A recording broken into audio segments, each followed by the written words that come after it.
Hello, my name is Marcus. I'm the compiler of a collection of therapy quotes entitled 1001 Windmills of the Mind.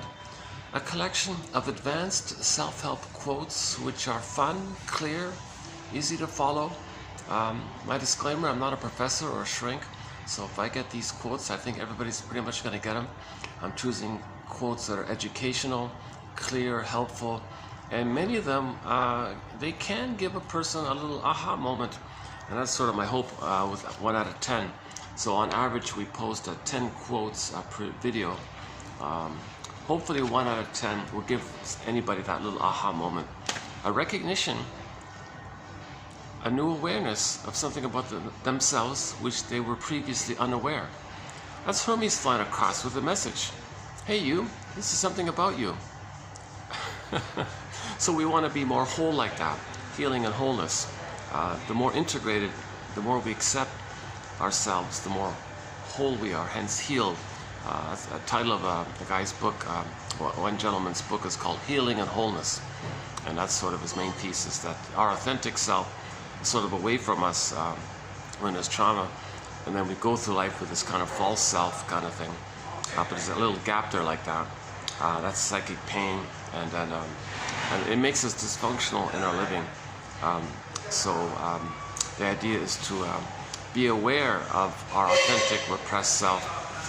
Right? So some of these insights might help in that area. Then you're reintegrating, reclaiming, re-owning aspects of yourself which you previously denied because it's too painful, too much anxiety around it. Today's topic, by the way. So that's sort of the idea, right? The more we can close that gap, the more we can integrate, re-own aspects of ourselves that we lost. So we have what's called an authentic self. We're all born with it. Okay, the word of the year by the Merriam-Webster Dictionary Company last year, 2023, was authentic. So we're all born with this natural, authentic self. In myths and fairy tales, this is described in various ways. So, for example, Snow White is sleeping in the glass box. So that's the psyche. Okay, so a person with that mind. Okay, the fairy tale is a metaphor for the psyche, the mind. Fairy tale, this is fairy tales are metaphors for trauma, actually. So the image of Snow White in the in the ice box like that, that means the mind of that person is doesn't have access to their real self, their beingness, their authentic self, their true self, their ontological self, their sense of self, their sense of being embodied. We're meant to come from this inside-out place, right? You're connected, your inner home, and you feel pleasant like that if you're connected to yourself. But in trauma, okay, the image is that authentic self or the beingness gets locked in that box. That seems to be the most popular universal image for trauma. Sleeping Beauty in the snow, in a coma in a box. So it's there, it's not gone. We never lose our authentic self. It's just unavailable to us. It's sleeping, it's in a coma kind of thing. And we see it through the glass box, but we're not connected to it. Like it's not living with us. It's there, so it's a little detached like that. That's quite a pain like that, to lose our authentic self. Emily Dickinson describes it as a pain so utter. A pain so utter. Okay, the trauma is a pain so utter. It swallows substance up. The authentic self, the core self, kind of gets buried in the unconscious like that. So Snow White in the forest, that's like the unconscious. The forest is a metaphor for the unconscious, this other unknown kind of world like that. We live in two worlds, our reasonable, present, interpersonal world, and our unconscious memory world called the unconscious. The forest is a symbol, which the forest is a symbol of. And in that forest, you might have Snow White in there, in the box. So we live in two worlds like that. So Emily Dickinson says, there's a pain so utter, it swallows substance up, and then the person goes in a swoon. This famous swoon of hers means the brain releases endorphins. This numbing, how's the lighting here? How's the lighting here? I'm getting some reflection of the light here. Well, I haven't been in this place in such a long time. I thought I'd give it another chance here. And luckily, it's Wednesday, mid-afternoon. I waited for the last guest to just finish their meal there. So I got a little window of opportunity. Let's see what time is it now. I got to keep making, oh, it's only 12:40. Okay. So I might have a. We'll see how we'll go. I can't. You never can tell. Huh? I haven't been here in over a month, maybe 2 months. I haven't been here. I'm kind of scrambling for venues, to tell you the truth. Yeah, I was a little awkward in my last video. I was kind of speaking in the camera about the mixed signals I was getting about at another venue, a nice venue I like to go to. I've been there for a while, but there have been some changes there and all this, so I'm a little confused if I should maybe just find that other place. So I came back to this place here. Yeah, nice little place. It's in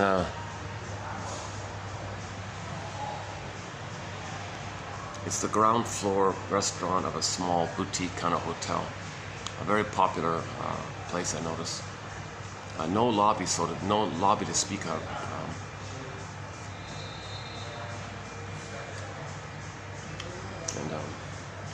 Hopefully we'll do okay here.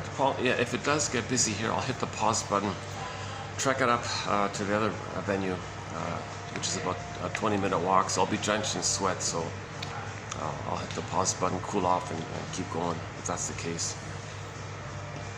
Okay, let's see how far we can get along here. Yeah. Yeah. Yeah, I was just thinking about yesterday's video. I just finished a video yesterday. Went to the early evening. Yeah, it's on my mind a little bit. I saw a bit of it this morning with the cats and all this. And I was talking about the light. And yeah, at the end of that last video, we added a new song to our soundtrack. We have an amazing soundtrack to our collection. So just spontaneously, yeah, I feel good about it. We added a new song to our soundtrack. It's the live version of a song called "You Are the Light" by the classic rock band Harlequin off their On Cue live album, On/Q Harlequin's the band. So it's I'm just borrowing the phrase. The song's talking about he's crazy about some girl. Oh, you're the one, you're the light, and all this. But we can borrow it because our repressed self is unknown to us. It's considered in the dark like that. Metaphors in the shadow. So when something's repressed, something about us, some memory took place, and our energy's stuck in that memory of the trauma, and our energy's there. We're not aware of it. We don't remember that time, but it's there. So it's considered dark in the forest, and we don't see it. So we need these quotes to give us light. These quotes are the light. I think it's fair to say, these quotes are the light. They give us a lantern, night vision, to reclaim, re-own, identify our lost authentic self and get it back. So we had an authentic self. We're all born with it. Word of the year once again. But early on, for too many children, it gets lost. Robert Bly describes the losing of it. It goes into this bag that we drag behind us, and we carry this bag. It's like the metaphor is the bag behind you. You don't see it. The metaphor is the shadow. So the shadow means you're unconscious. So it's our authentic self and the true feelings represented by the golden ball. That our positive, authentic self qualities goes into this bag. We put it in there and we drag it behind us our whole lives, kind of thing. And roughly at midlife, we go, wait a minute, I feel like I'm missing something. Oh, wait a minute, what's this bag here? Is there something important in this bag? Oh my God, my real self is in there. My authentic self is in there. My feelings are in there. We live to the extent that we feel. My ability to mourn, my ability to have pleasure, my ability to have empathy, care, reparation, to be an elder, my ability to express my uniqueness. Oh my God, the gifts of the real self, the treasures of the real self. All this gold is in this bag here. Oh my God, where have you been all my life? So now at 40, you kind of want to get it back. You want to reclaim, re-own. So we put it in, we want to get it back. That's Robert Bly's metaphor, the bag. Now, since it's dark like that, and you're kind of looking in there, and you don't see anything, well, these are the light. These are little lanterns, little light kind of thing. And then, yeah, and then if we get back our authentic self and have access and the light of consciousness, again with the light of our uniqueness, and we express that, there's shining your light, again with the light, there's shining your, there's pleasure of expressing your authentic self. But the authentic self is in the bag. So we need to light to get it back. We need the consciousness. Then we have the light of consciousness to recognize our authentic self. And then we live through it. It's called inside out. From your inside out, you express your authentic self, your feeling out, then there's shining your light of your real self kind of thing. So I thought it was very good. Yeah, I was just by chance I was struggling with that video, and I saw like a light on the wall there. You are the light. It just came to me. Yeah. So that's a good song to add to our collection. Yeah, that classic rock band, a little underappreciated. It's just simple, fun. They're pretty good. It's pretty good. It's we now have 5 of their songs on our soundtrack. The You Are the Light one, the live one, a song called Rise, the studio one, Superstitious Feeling, I think is on there. I Did It for Love, Innocence. That's it, right? Those 5, yeah. So yeah, classic rock. There are a lot of classic rock songs on our soundtrack. Street Heart by Kenny Shields. I mentioned Ron Tabak of Prism, a couple of his. I think we got 3 from Miles Goodwin, who just passed away 3 months ago, from April Wine. And Dan McCafferty. Yeah, Dan McCafferty passed away about 2 years ago as well. Yeah, oh my God. From Nazareth, yeah. Steve Perry, we recently added one song of his as a soloist called, what's it called again? Friends of Mine, with the harmonica. That's a fun, bluesy, upbeat kind of song, Friends of Mine. That's another new song we added to our soundtrack. We got songs from all around the world. Sir Tabarenner from Turkey. Devrim Kaya, also from Turkey. Actually, Turkey has a lot of great songs on our soundtrack. Some of them come from a CD called Turkish Groove. Turkish Groove from the Putu Mayo or Mayo, is that right? Putu Mayo or Mayo? Putu Mayo, is that right? Putu Mayo CD series. My personal favorite CD from that whole series is that Turkish Groove one. And we got like 5 songs from that CD. It's a compilation of selected artists on our CD. Devrim Kaya's song is from Humu Kusu, is one of the greatest songs, in my humble opinion. Ziana Zain from Malaysia. We've got a lot of her songs on there. We've got about a dozen of her songs. She's an incredible singer. Yeah, she's and all around the world. A couple like you know, sprinkling from all around the world. I'm trying to get songs from all around the world. I'm still looking for a song from the Dene people. I want to get a song from the Dene culture, indigenous group called the Dene. I talked about it last time. A little bit of opera, ambient, new age, 1 or 2, you know, disco, country, and songs around the world. Lots of songs from indigenous singers, actually. The Cashton Band, a couple from the Cashton Band. You know, Willie Dunn, Willie Mitchell. Now, when I say Willie Mitchell, I mean the one who sings Call of the Moose, Birch Bark Letter, I Promised You a Song, Killing the Mind one, and a couple of others. Oh, Big Policeman. He tells a story in that one. Brian Andre, an immensely underappreciated singer. Brian Andre, although he only has 2 CDs, we've got a couple of songs from them, plus a few live songs there. Beatrice Deer, an incredible singer. Eli Sappi, great singer. Her album called Traveling Love. I think 4 of the songs from that one album called Traveling Love by Eli Sappi is on our soundtrack. The Beat, Lead Me On, The Earth Moved, and my favorite from that is The Love You Gave. The Love You Gave. Plus, that same singer used to be the lead singer of a band called Taima, but that band only put out 1 album. From that album, they have a song called So You Say. Eli Sappi's the lead singer. That song's on our soundtrack as well. Anne Schell from Switzerland. We got like a dozen of her songs. Incredible singer from Switzerland, Anne Schell. My favorite album. They've got 8 albums. The most recent one was really kind of a huge pass on that one, but the previous 7 albums are all good. Betty's Garden is my favorite album. You've got Borderline on there, and Turn On is on there. A song called Betty's on there. When Betty Came to Town, it's a fun one. Hayfield is on there. Castle by the Sea. Oh my gosh, yeah, and many others. Actually, we have one song from another Swiss band called Lunik. They've got a song called Constant Tourist. the lead singer is Jael, Jael, and there's 2 dots over one of the vowels. I forgot which one, Jael. And as a soloist, we have a couple of songs of hers on our soundtrack.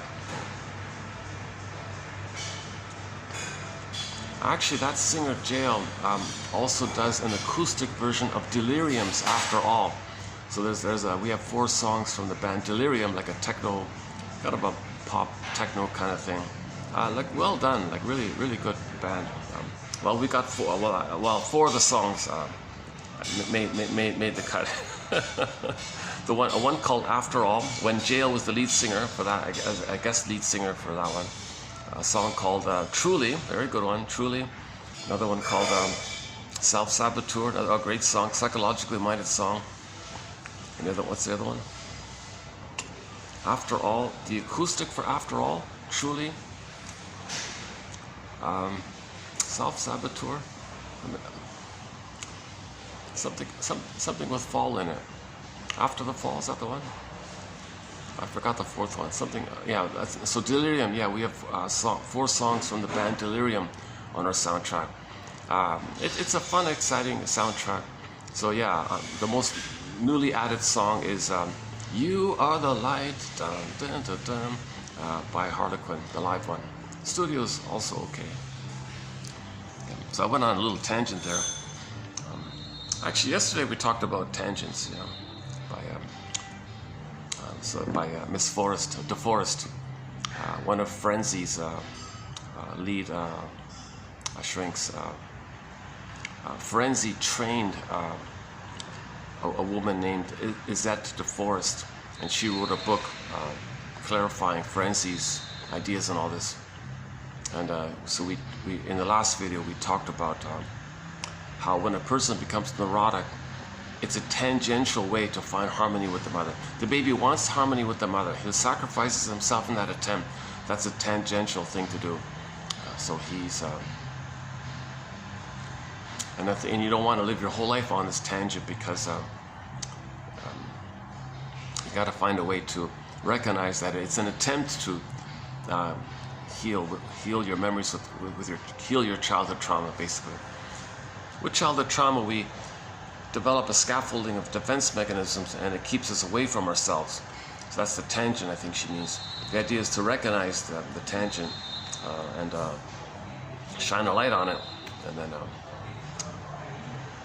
do what's called the grieving process, the working through process. Forgive your parents, resolve splitting, find differentiation, admit the painful truths, give up the unreal hope that you're going to get the love that was missing.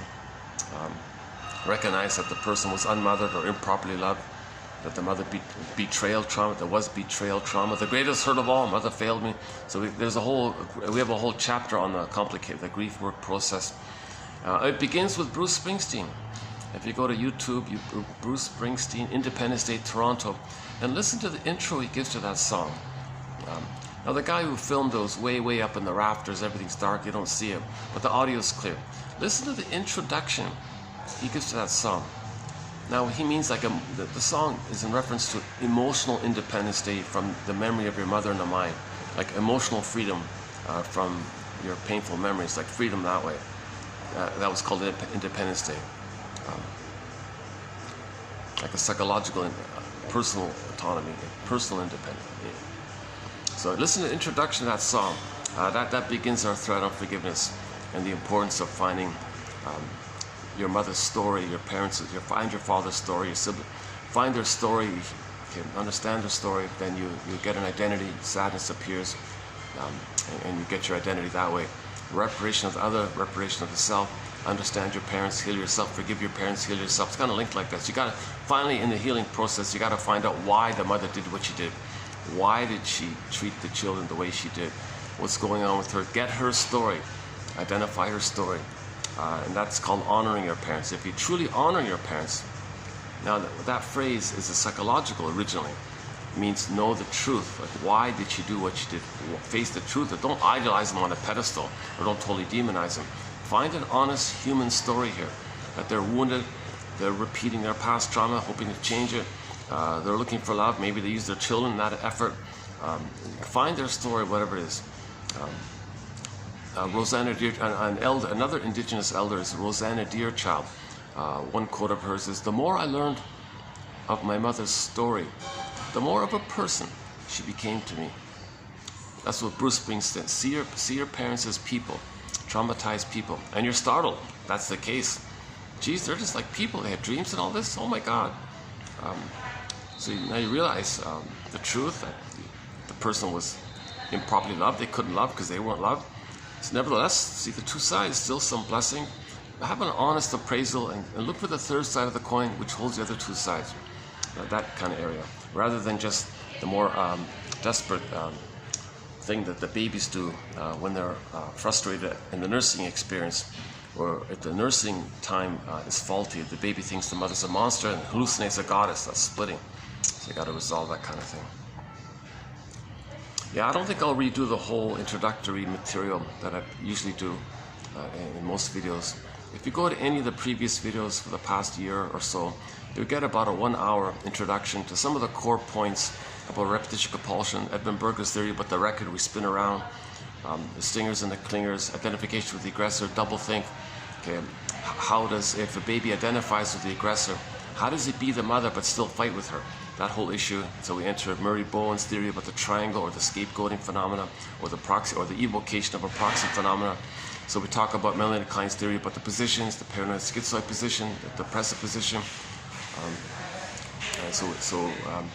In most videos, maybe 9 out of 10 videos, I try to do a 1-hour basic foundation for the quotes to follow. I think this time I'm having a little, I guess I'm feeling a little off today. I'm not sure what it is today. Maybe just a rest issue or something. So let's maybe, I won't redo the whole thing,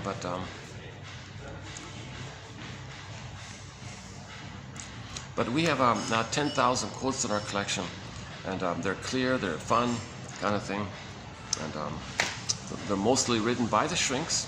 Now when I say shrinks, I don't mean medical doctors who give pills and all that. I mean the medical doctors who specialize in the talking cure process, narrative medicine process.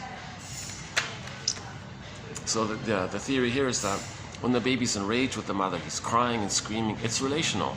His energy, his expression, his life force, his cries, his feelings, his needs, it's kind of relational between the baby and the mother. So it's kind of basic like that. Baby's crying to the mother. Baby's angry at the mother. What if the mother resents it, or sorry baby, I don't know what you want? Or what if there's some problem there? Then that child's energy turns inward. Now it goes to the organs. The organs can be overwhelmed, which can lead to a psychosomatic symptom. Now the psychosomatic symptom is still continuing that cry and rage with the mother through the symptom. It just went covertly, undergroundly, quietly like that.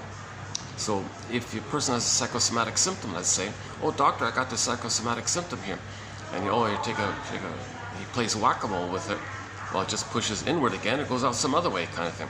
So many doctors said, wait, hold the phone here. These psychosomatic symptoms, they're a covert cry and scream with your mother. It's just going through the symptom. You tried to do it naturally with the mother, but she rejected it. It went inward, and this cry and scream with the mother goes this way. So for Sarno, Johnny Sarno makes a big point about this. He says that most tension in the back, like shoulder ache and back pain and all this, you trace it back. Originally, the baby's enraged at his mother. Mother gaslit the baby. I don't see it. I don't care. No, you're not enraged. Yes, I am. No, you're not. Yes, I am. I'm not. It goes inward. Now he's got tension in the back. So he thinks a lot of your hypertension like this is really the rage at the mother is still going on. It's still going on, because when the baby is traumatized by the mother, that memory is timeless. That brain that the baby's operating by, that earlier part of the brain, that part of the brain doesn't know time yet. It doesn't know time yet. It's timeless. So the memory of the trauma is grooved in like in a loop. Baby cried, mother said no. Baby cried, mother said no. Baby's needs, mother said no. But he still has the needs. He still has the needs. Mother said no, but he still has the needs. But mother said no, but he still has the needs. So imagine this painful loop like this. It's a huge inner conflict. So memories are relational, baby and the mother, memories are relational. And this memorial experience, this memory, the neuro, whatever, goes into that survival brain, that first primitive part of the brain called the survival brain. That survival brain doesn't know time. The unconscious doesn't know time. That early part of the brain doesn't know time. Babies don't understand time really, right?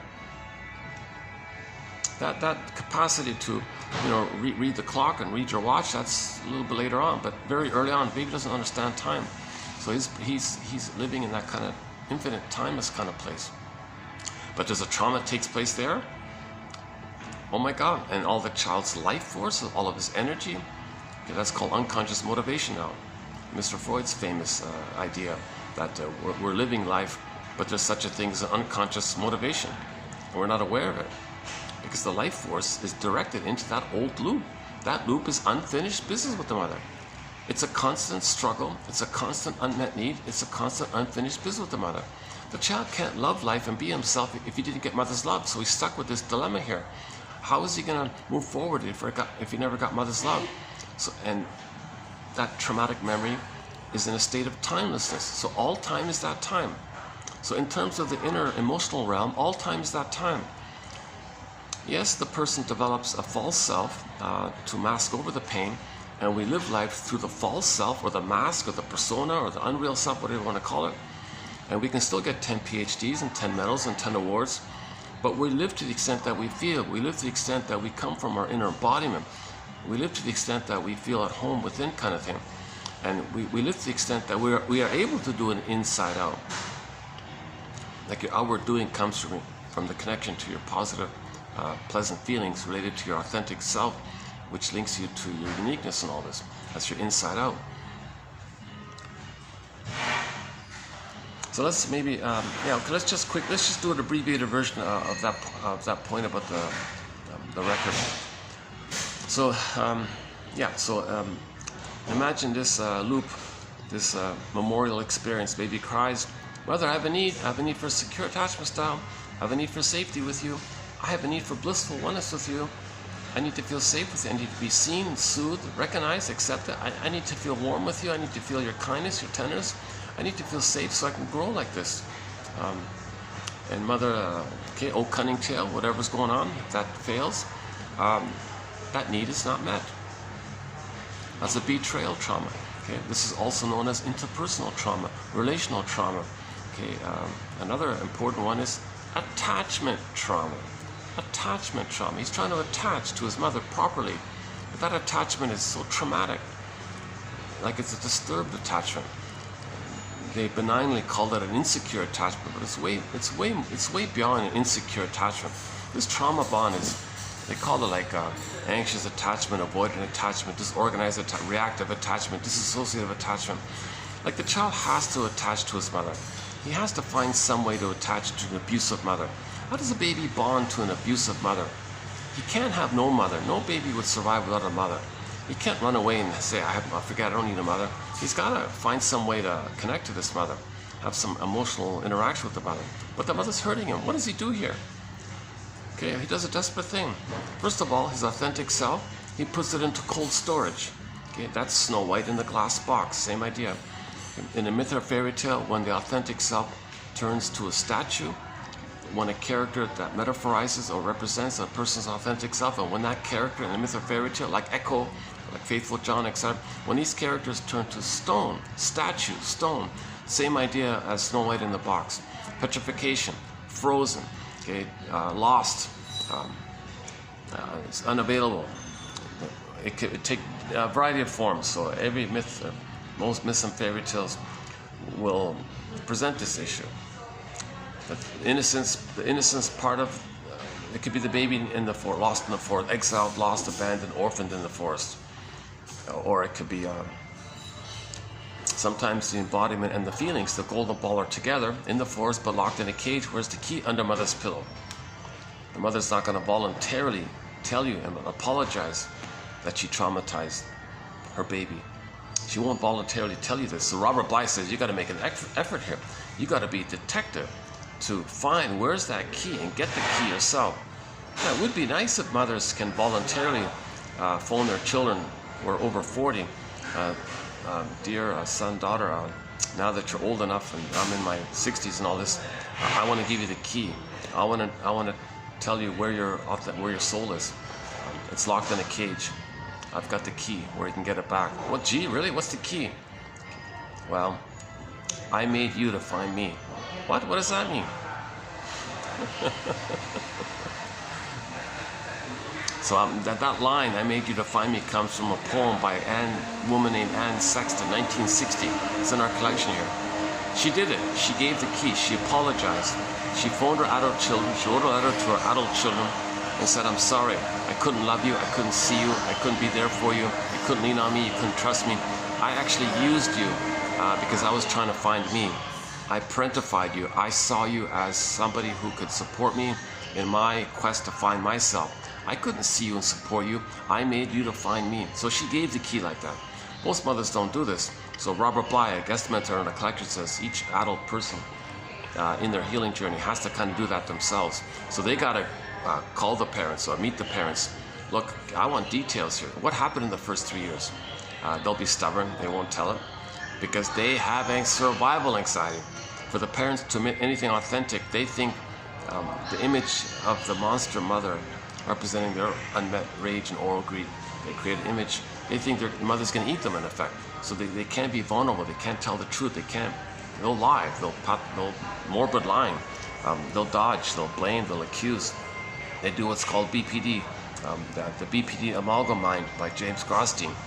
And it's called that. What the adult parents will do is they'll play, oh, catch me if you can, now you see me, now you don't, hall of mirrors, house of mirrors. They won't admit it. They'll flip, blame, accuse, distract, play dumb, forget, or actually, or literally, maybe genuinely forget, whatever it is, they can't admit it. They can't be truthful, because to admit a real feeling for the parents, okay, that brings up the pain around the original time they first had their feelings and the rejection by the mother. Well, last night I was in a small little restaurant. My goodness, they were making these smoothies constantly. So I had to, it went on for ages. Just reminded that. I was talking and the thing went on again, talking. Catch me. So, yeah, I was, let me take, yeah, it was, by the way, for the price of half a coffee. Okay, for the price of half a coffee, one can have this encyclopedia of insights.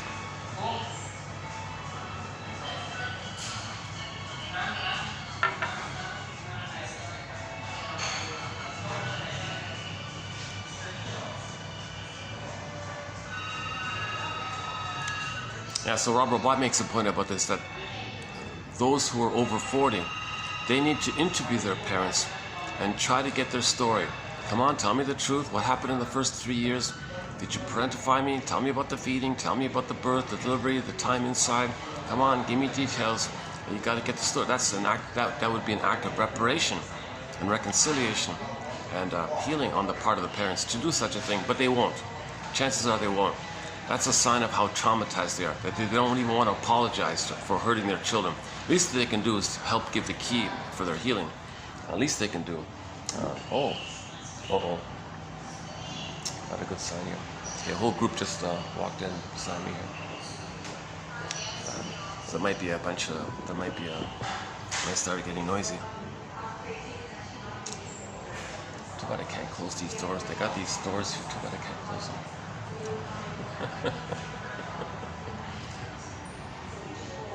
I'm sort of like this little bay window area part of the restaurant.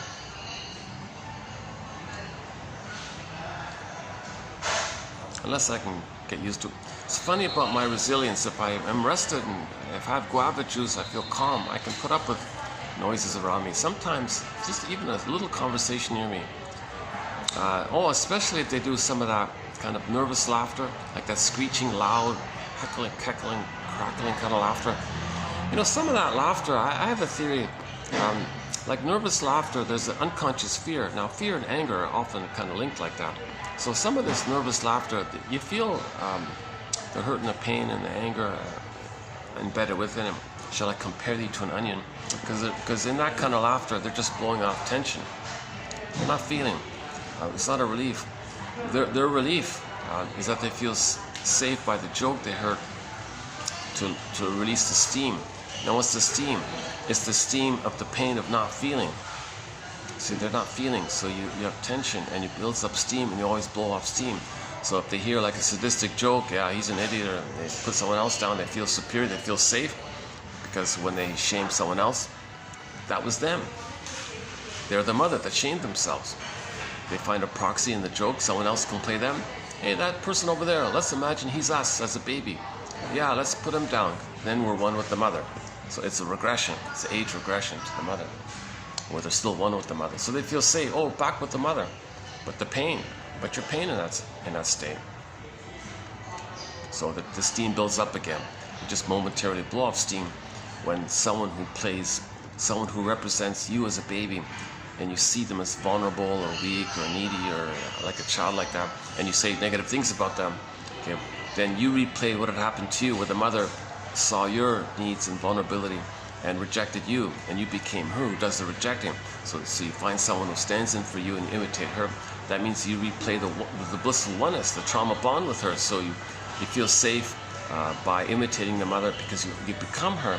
So to be loyal to the mother, you find proxies, evocation of a proxy, someone to play you from the nursery, and you shame them. Now this whole topic called identification with the aggressor, that's Ferenzi's idea. The idea's been around a long time, but he kind of gave it a term, so it's easier to talk about. But before Ferenzi, it'd be in myths and fairy tales, it was the deal with the you-know-who, Mr. Goethe's idea, and whatever was before that.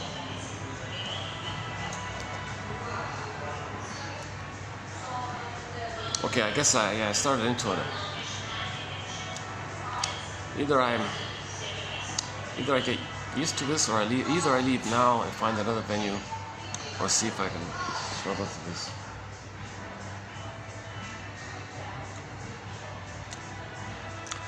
Yeah.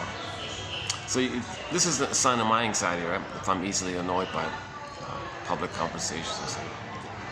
Yeah. My disclaimer once again: I have anxiety. I haven't been analyzed. I haven't done the therapy thing. I looked around briefly when I was in Canada, and forget it. It's not there. No one's interested in it.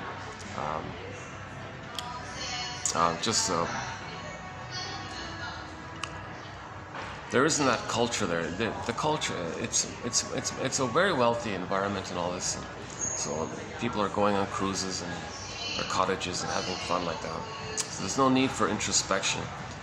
Plus, there's a massive, kind of like a huge wealth that took place with the real estate boom, and the average, I don't know the numbers, but population 40 million, is that right? Maybe say 30 million. So there are 30 million multi-millionaires if you include the value of the assets and all this. So why bother? If you feel anxiety, just go on a trip, just go shopping, just buy something, go on a next concert, new restaurant. You can just every night do some entertaining kind of thing, and you always have the novelty of the pursuit of something that can distract you from your pain. So you can always maintain an outer focus.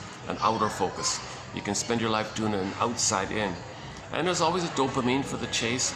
Disappointment, so what? Next day you can try again. You can do this kind of greedy, like kind of greed, I guess. It's a distraction to soothe yourself from the pain of the anxiety of old trauma. If you're outer focused, and if you have the capacity and the finances to be outer focused all the time, you can theoretically just travel and let's try every new restaurant on that street, and let's collect this item here. Let's collect this, or let's try every discotheque in town or something. And every night there's 100 things you can do. So you always have a buffet of things to do. So it's kind of like there's no culture to promote psychoanalysis. There's no interest in it. if someone does show a little grief or something, oh, get over it, they're there now. There's a lot of just pat you on the back or something. Get over it, what's your problem? Don't bring this stuff up, we don't do that here. So there's a real rejection of inner life. And that's why Pete Docter, the guy who directed and co-wrote the Disney film Inside Out, created the series Inside Out. He said that there's a huge neglect of inner life. There's a huge, what he calls emotional illiteracy out there. A lack of interest of inner life, a lack of interest of the inside out, a huge neglect of inner life. So he said he wanted to create Inside Out. That was his real love, to do this project, Inside Out. So in 2015, 9 years ago, he did it. He succeeded. He created Inside Out. And we saw him giving 101, emotional education 101, emotional literacy 101. Why? Because joy and sadness is on the console. Our feeling self, that's the mammal, the pleasure. But when the needs are met, joy and sadness get zooped away. You go back to the survival brain, and anger and fear are at the console. So he shows you. The emotions from the first brain, they're not technically emotions, he says. They're more like visceral sensations, physiology area. Fear and anger, although we refer to them and call them emotions or feelings, they're more technically physiological responses of the survival brain. So you're getting adrenaline, you're getting cortisol, your tension, and then maybe poor circulation or something, or body temperature heats up, or sweating, excess sweating or something. So this, the language is physiology. And it's the stress response, the fear or anger, right? The fight or flight response. So that's survival anxiety. You're not living or empathy or pleasure, you're just constantly survival anxiety. So fear and anger, that's a pitiful state. Imagine that film with Riley there. Imagine a person spending their whole lives with the main emotions being fear and anger at the console. The character discussed was mainly about distaste and dissmell for most of that first film. And man, what a pitiful life, right? Yes, you can survive all the time, hypervigilant, either or thinking, my greedy, your greed. And all the slogans will be, who cares? I just want to survive. I don't want to feel or live or trust or empathy or intimacy or make an I statement. I don't want to tell you the truth. I'm not going to be vulnerable. I'm not going to trust anyone. So you have this kind of constant, your energy is directed into the memory that as a baby, there was an issue of survival with the mother. Whether it was Mr. Toon, mother wasn't around, or used the baby for some reason. The baby had persecutory anxiety, thought he was going to make it. So all the energies in that ancient time. And so pleasant feelings zoop away, so joy and sadness zoop away. The authentic self, Snow White in the glass box. Okay, so all you got is the stress response of fear and anger. So we don't want poor Riley to spend her whole life with fear and anger at the console. So throughout the film, we saw the effort made by joy and sadness to come back to the console. So joy runs the console. Joy and sadness basically run the console. Joy runs the console, but joy will step aside to let sadness run the console when there are losses, because there are losses. That's part of the quote-unquote more human side of being human, the embodiment area. So that film, Inside Out, the original one, shows you the two groupings of feelings from the two minds like that. Okay, well, we have three minds. Okay, so we have three brains, the famous triune brain, the 3-in-1 brain, the brain with three parts. We have three brains, three minds. Okay, mind number one, or brain number one, okay, has its own memory system, its own line of consciousness. Okay, this primitive, archaic brain is called a survival mind, like this. What's going on there? There's some kind of a... Well, if that's a staff meeting, then let me go here. Hold on a second. I don't want to bother the staff. Is that a staff meeting? Hold on a second. Hi. Is my talking bothering the group over there? Is it okay if I talk here? Too loud? Well, can I close the door? If you want to talk too loud, outside here. Oh, it's too hot. Too hot. Yeah, is that better? Okay, great. I knew something was going on. He wanted me to sit outside. You got to be kidding. It's 45 outside with the heat index. It's officially 38. Right as I'm speaking, it's 38. Right this very minute, it's 38. But with the heat index, it's 40, either 43 or something like that. Oh, he's funny. Could you sit outside and talk? Like, they have a seating area in a sort of outdoor park. I'm still hot in here. There's not that much AC here.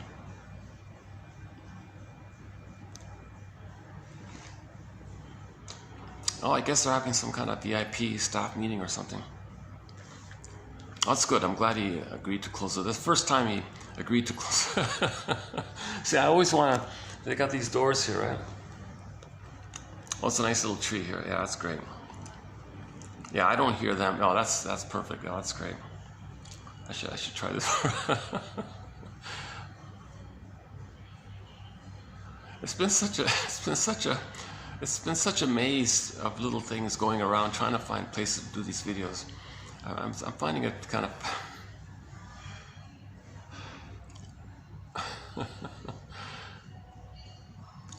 like if you see a kitten playing and jumping around, I'm feeling or a monkey or something. Okay, sorry, I'm getting talk about nervous laughter, talk about anxious laughter.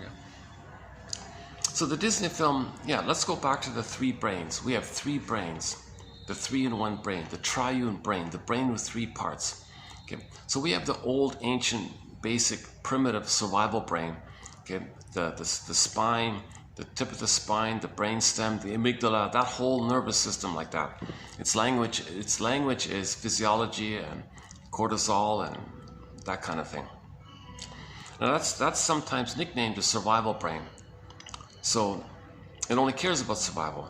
That part of the brain in us, that old ancient part of the brain in us, just thinks about survival. It makes us vigilant, makes us alert, that kind of thing. Or you're conserving energy in the parasympathetic mode, or you're revved up all the time in sort of PTSD mode or something. So that's like that, right?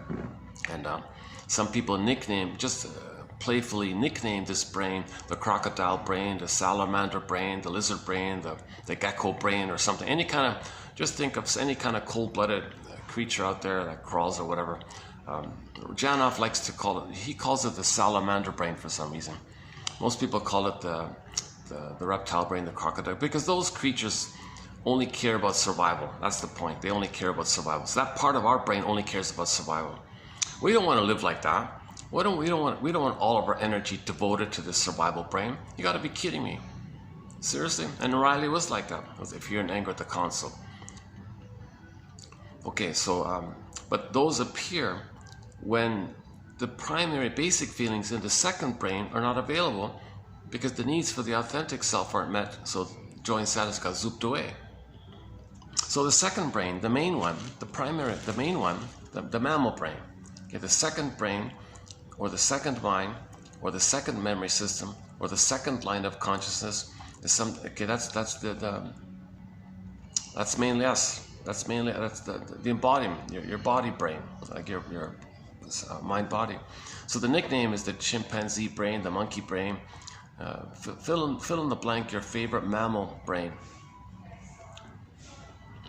Okay, so we're mainly like mammals. We have bodies, so the feelings coming from the connection to your body, when you're connected to your body, the feelings, okay, those are the primary feelings. Joy, sadness, okay, and the whole range associated in that area. So joy takes a variety of forms. Okay, sadness leads to empathy and regret, making amends, and there's pleasure in that. Pleasure. So it's all linked up like that. Now this is summarized as the golden ball because these feelings are vibrant, they're alive, they shine like the sun, radiant like golden ball, radiant like the sun is radiant. So they're like the golden ball. So in myths and fairy tales, when there's trauma, the golden ball goes down the well. The pleasant feelings go down the well, because the needs for the identity weren't met. Okay, so I feel, therefore I am. If the child's needs for his authentic identity, the mother doesn't meet the baby's needs for his authentic identity, okay, the golden ball goes down the well. Joy and sadness got zooped away, right? Same idea. When joy and sadness twirled up that tube and went away, same idea, golden ball goes down the well. Actually, the joy and sadness zooped up the tube, twirled around, and it went down into the first survival brain. It lost like in the unconscious, repressed area. So it's not available to the person. Just like Snow White sleeping, not available to the person. Once again, Snow White means the beingness of a person, the yin, the feminine element. Krishnamurti says, if you don't have that, if you're not in your body, if you're not in your body, you're not making sense anymore. You're not making sense anymore. Literally, you're not making sense because you're operating with survival slogans all of your life. My greed or your greed. If I'm not greedy, my mother's going to eat me. And my mother's everywhere. You're a little paranoidish like that. You're not making sense. It took us billions of years to evolve the mammal brain, and more billions of years to evolve the neocortex, the third brain, which we did 150,000 years ago. We grew the third brain. So it took a long time to grow these three brains. You don't want to just live with the first brain, who co-opts the third brain to do its bidding kind of thing. You want the third brain to be aware of your mammal brain and express your inside out from your authentic self. So your third brain makes you aware of your authenticness of the middle brain, which you express, and there's pleasure, meaning, loving life, a path of heart, being an elder. And the temperament is warm, calm, playful, creative, spontaneity, loving life. Joy runs the console, and it's a pleasurable feeling. Okay, sometimes joy is called the serene, inexhaustible fullness of being, because you have your beingness, fullness of being.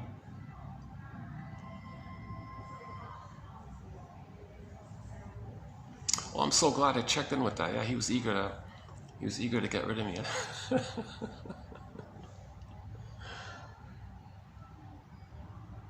It looked kind of serious over there. Like everybody in their suits and all this, like the formal suits. Either it's a staff meeting or some company meeting. I don't know what it is. Maybe there's a executive. Maybe some executives are here from some company.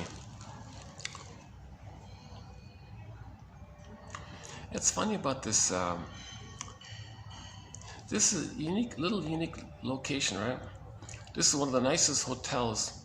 No, this is the nicest hotel, I think, for like a good. Well, the next nicest hotel is about 3 kilometers up that way, right? Roughly 3-4 kilometers, maybe 5 kilometers, something like that. Yeah, maybe 5 kilometers up that way. Nothing the other way. So the next nice hotel is 5 kilometers away, right? And there's nothing in the other directions, right? And this one is furthest down from the SkyTrain and all this.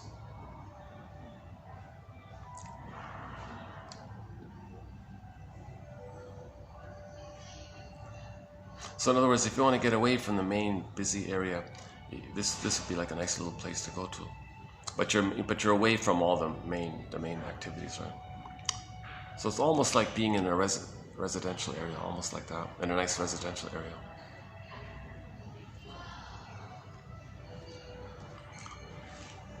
I don't know the full story, but so Pete Doctor is a soul doctor. I was just thinking to myself once, gee, the guy's name is Doctor. Growing up as a child with the name Doctor, teachers calling, hey, is Doctor here? Doctor? Is a doctor in the house? He probably got teased all the time being with his name or something, and the family was teased with the name. Maybe it gave an impression where the person thought, gee, am I supposed to be a doctor? Should I save people? And sure enough, he became a soul doctor. Pete Doctor is a soul doctor when he created the Disney film. Actually, you know what? Let me dig up one of the quotes about him. He even, somebody even quoted him. I think I might still have it here. Hold on a second.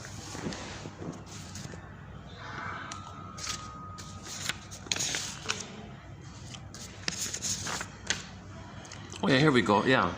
The 2015 movie Inside Out, directed by Pete Doctor and Ronnie Del Carmen, has the declared intention of educating and promoting knowledge on the emotions in a world where inner life seems devalued. Yes, this is a film about the importance of loss and the importance of mourning.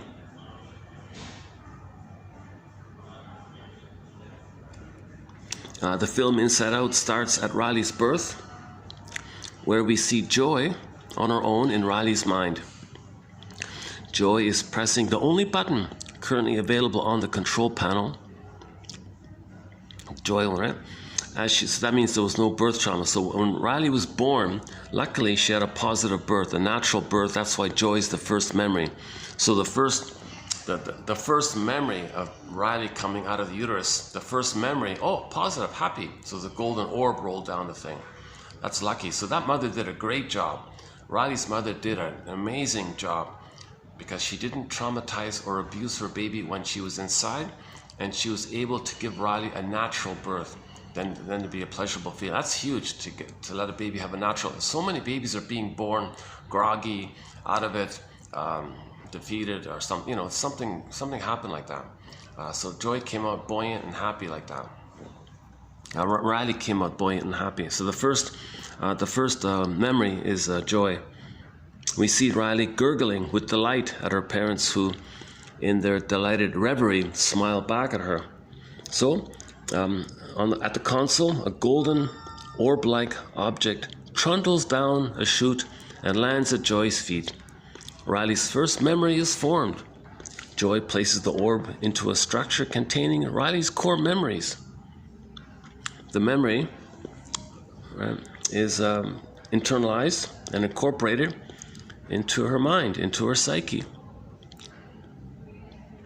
The construction of Riley's personality includes no consideration of implicit or explicit memories, nor, of course, the interpretation of these experiences by the infant through her unconscious fantasies.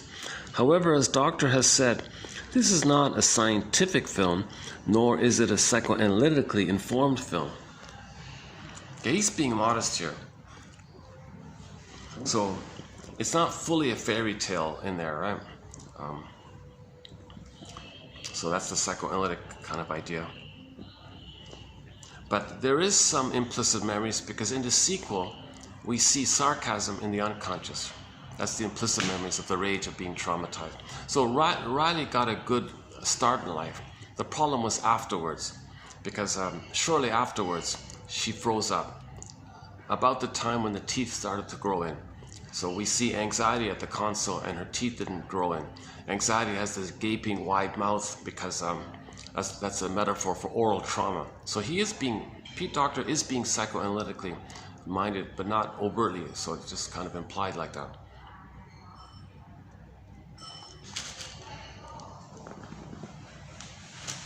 A second.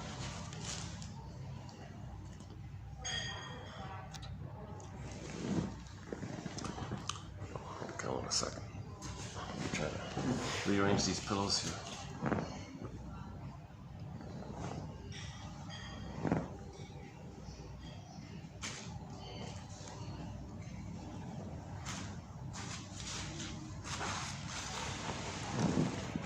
Well, the truth is I put some tissue behind me so I don't dampen the pillows here.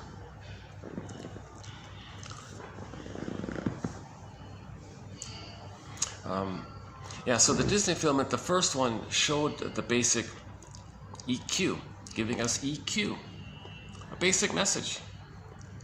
When needs are met, the pleasant feelings are there.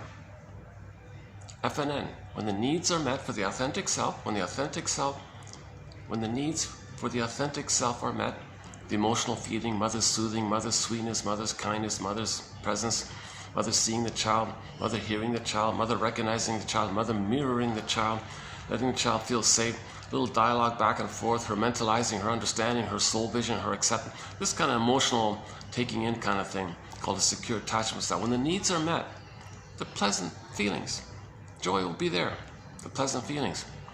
Now when those needs are unmet, joy and sadness zoop away, and you go back to the survival brain enraged at the loss of their identity. Their authentic identity is lost. What do you have left? You're back in that primitive reptile brain now because of just survival. So fear, anger's at the console. So he's telling you something very basic. When needs are met, your feelings are pleasant. When needs are unmet for your identity, okay, you lose your pleasant feelings, zooped away, and then you go back to the fear and anger mind. That's anger running the console. Fear is at the console as well, but fear kind of easily gets overwhelmed, and then it goes to anger. Like the baby would like to flee from the mother. When the mother's abusing the baby unknowingly, the baby maybe, I think the first one is to flee, get out of here, flee, run, go, get out, find another mother, escape, it's dangerous here. Usually that's like that, right? But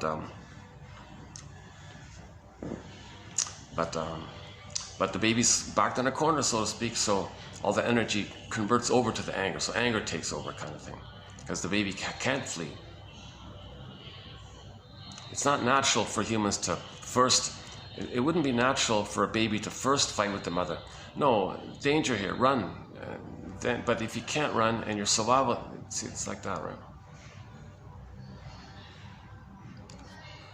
That's the pattern for most mammals, right? Maybe the exception is some,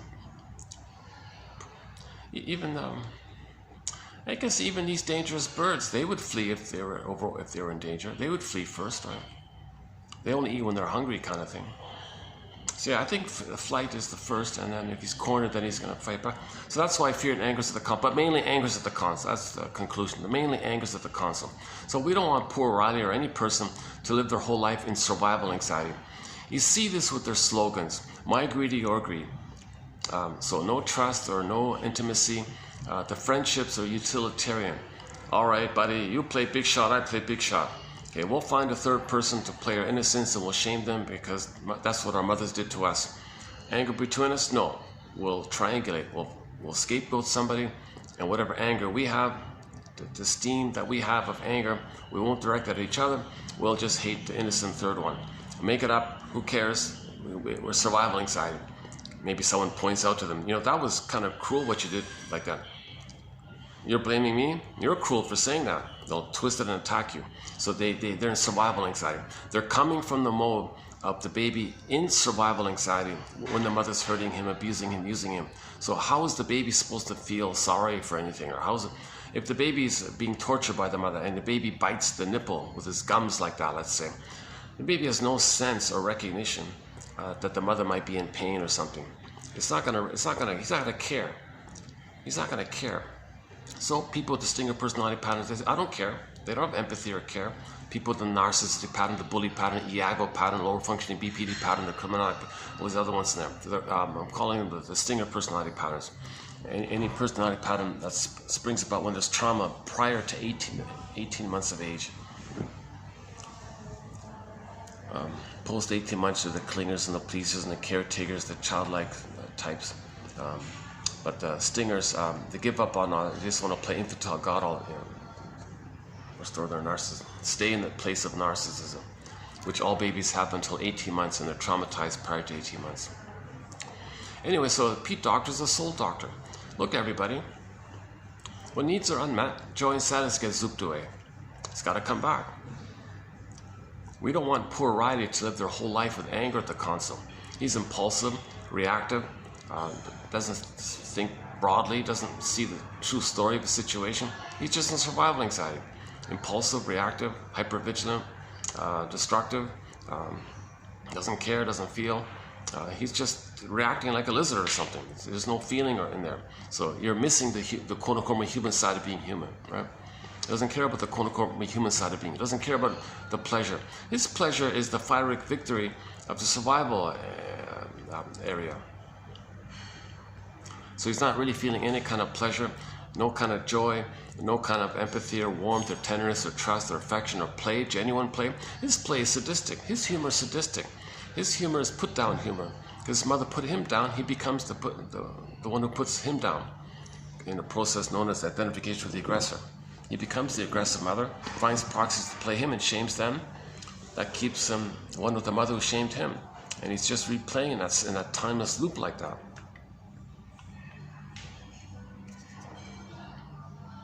So at the end of the film, Disney film, joy and sadness did come back. So everything's okay. But then now in the sequel, so 9 years later, the sequel's coming out. So I'm posting this video in April of 2024. But I recently learned that in June of 2024, the sequel's coming out, Inside Out 2.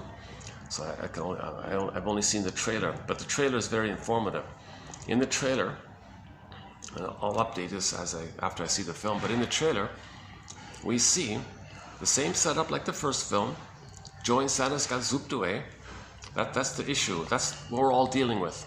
We all had an authentic self, the golden ball that got zooped away. We want to get it back. This is the common universal monomyth. This is Joseph Campbell's idea of the monomyth. Chin calls it the second journey of midlife, the hero's journey. Joseph Campbell calls it the hero's journey of midlife, where you recognize you lost your authentic self and you go and get it back. Okay. So Miss Core comes back as Persephone. Odysseus does get back to Ithaca, his psychic house called the soul castle called Ithaca. He does return home, his inner home. Ithaca means your inner home, your embodiment. And then Penelope, the feelings, reunited with his feelings. So that's the common motif, the main basic common motif that we're all facing with. We had an authentic self with the golden ball, okay, and that's okay. The golden ball goes down the well, and the body part freezes, turns to stone, petrifies, or into Snow White, sleeping in a box like that. So in the first film, that's the case. Joy and sadness got pulled down, it came back. That's great. The second film, same thing. Okay, joy and sadness got pulled down again because the needs are met. Riley's dealing with Riley's dealing with a cold mother, narcissistic mother. So she's dealing with this constant issue of never getting her needs met to have joy and sadness at the console. So it's down the well. Now in the sequel, they added a few points. Now Riley enters the transition to age 30, the teenager. Now she makes the transition from child life to teenager life. So she starts. So that's why there's a new console at the. In the trailer, they showed you a new console headquarters in the mine, right? So in the new film, the added element is that yes, joy and sadness get zooped down, like in the first film, and we want joy and sadness to come back. But in the new film, anger and fear and disgust, which is now shame, they also disgust plays the physiology and shame. So all of them go down, like mean repressed. And there's a comic scene in the trailer. Wait a minute, we're supposed to be here. You can't bottle us up. The next scene is they're all in a glass bottle, like Snow White in a glass bottle. They're all literally in a glass bottle, the image. And you can hear fear shouting, I can't shout here. We are suppressed emotions. So the five got bottled up. So joy and sadness we understand because the authentic needs weren't met. Why is fear and anger in the bottle? That should be at the console. Why is fear and anger repressed or suppressed? Why does that happen? This is just my little speculation here. For the time being, maybe when you go to school, you're not allowed to show those emotions. You're not allowed to show anger in the classroom. The teacher will punish you, so you bottle it up. You bottle up your anger. Likewise with fear. You don't want to show vulnerability. You're afraid because others will treat you the way they were treated. So you're afraid to show fear. So that gets suppressed. And then the disgust, shame character, likewise, you don't want to show that you're defective or no good or something. You'll be ridiculed because you'll be proxies for other people's unloved self, and they'll shame you the way their mother had shamed them. So those three also go into the bottle. Oh my God, so if everything goes in a bottle like this, what's available for the person? What emotions does the person have access to? Anxiety. So anxiety is the new character, runs the console. Anxiety means all those old fears of the mother. They're alive, they're unprocessed, they're unmetabolized. The mother was the whole world. Now you're going through the world. Going through the world reminds you of the first world. Okay. Mr. Kant says we see the world through the lens that we created with the mother.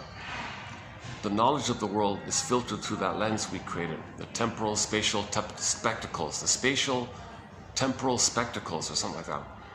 So Riley's going to go through the world in seeing the world as a replay of the mother.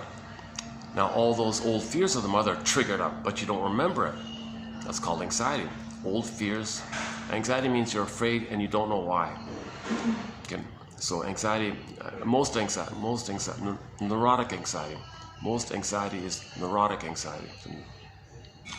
So anxiety is the concept, meaning she's going to go through life, go through the world, always reminded of the mother. Now those old fears of the mother are unmetabolized, unrecognized, unseen, still going on, timeless. It's just bottled up, but it's still there. So when you're reminded of it, it ekes out sort of in your anxiety, in your physiology. Now you're sweating and breathing, shallow breathing, or poor circulation, whatever form it takes. Speech might be stuttering, like the way I speak, ums and ahs and stops and starts and these little stutters like that. That's anxiety, right?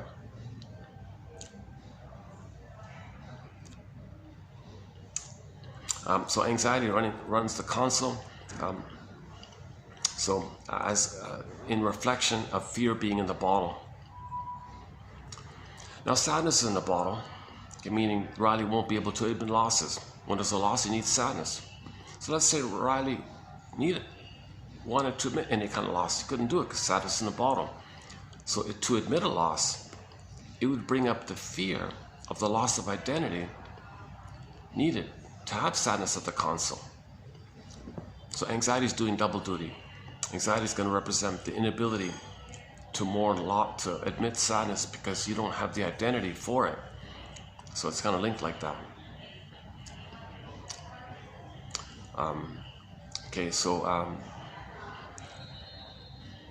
So anxiety is on the surface for fear and sadness.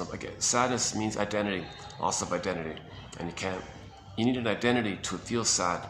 You don't have identity, you can't feel sad. I feel, therefore am. No amness, no sadness. You can't. And we're talking about authentic identity, not the fake identity, not your survival identity, not your neurotic personality identity, not your neurotic pride identity, not this stuff. We're talking about the authentic identity.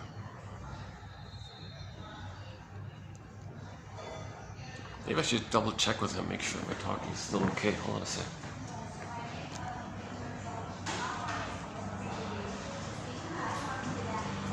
Okay, is he around? No. Okay.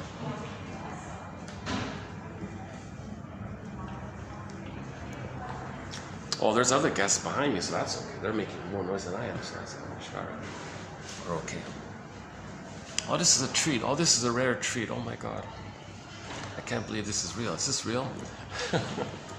Oh, I just wanted to, yeah. No, I just wanted to check. Everything's okay with my talking? I'm not too loud, right? If I'm too loud, just let me know, right? Yeah, okay, thanks. Yeah, no, let's close it. Yeah, let's close it. No. Now you want to keep it open? Cannot. But the other guy wants me to close it because there's a meeting over there. That's why he closed it. No. It's okay. No. You want to keep it open now? You sure? Okay, it's up to you. Oh, now they want to open it. I'm such a... I should have left it the way it was. Another guy said, "Why is this door closed? You can't have the door closed."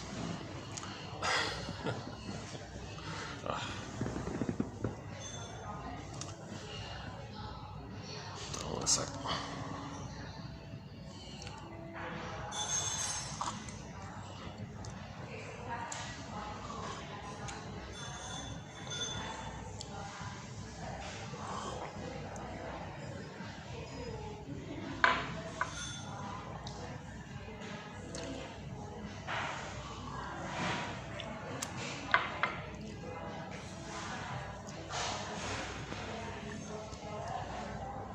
Yeah, so, okay, what about joy's in the bottle? So joy's not available for the person. What's going to be the outer manifestation of that? So they put NU.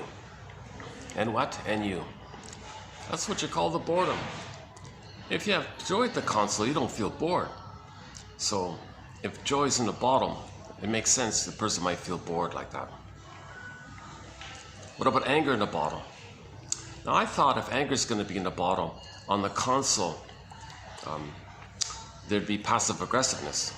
Not technically like an emotion per se, but passive aggressiveness is anger being expressed covertly and passively. So Riley might be angry, but she's not going to know it. She can't admit it, but it comes out passively. So I think passive aggressiveness could be there. But they did a very brave thing. Talk about emotional literacy.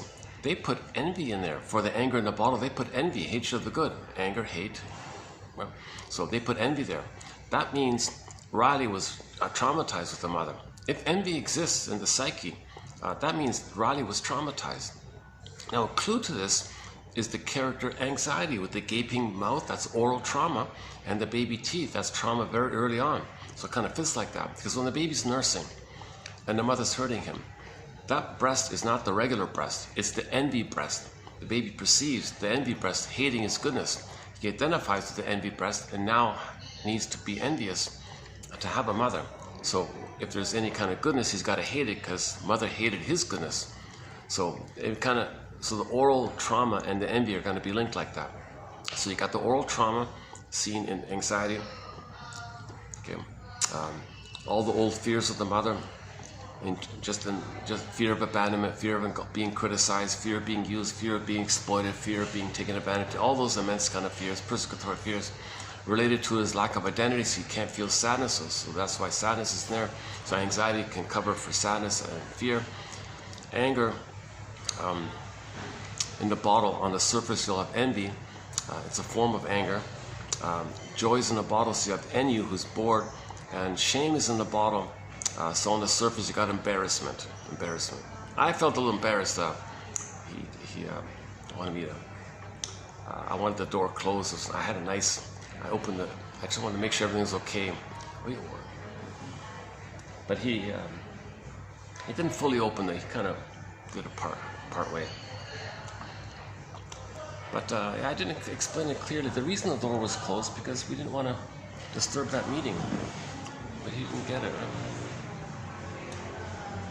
At the same time, that meeting is winding down. Maybe that's what it is. Yeah. Okay, I think I get it. The meeting is sort of winding down over there. Whatever it was.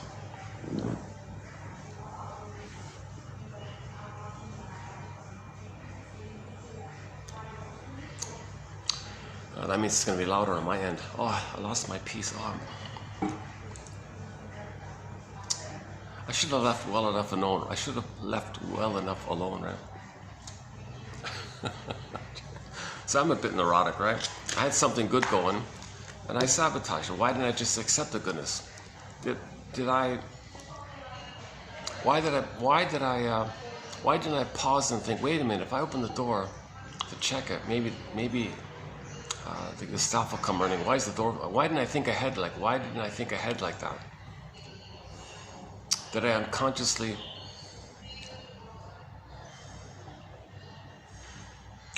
was I feeling anxious having a good thing? And the end result is I lost a good thing. So there's anxiety, right? And my anxiety around having the good thing didn't allow me to think clearly about the consequences of what would happen if I opened up the doors and all this. I'm glad we're doing anxiety quotes today. So we'll be doing so stay tuned. We'll be doing some quotes on our thread on anxiety, TQ 2910. So hang in there. They're coming up. Let's see. Got another one here. Yeah, here we go. Okay. Yeah, so we'll be doing these quotes here today. So stay with me, hang in there. These are coming up. Some good quotes on anxiety.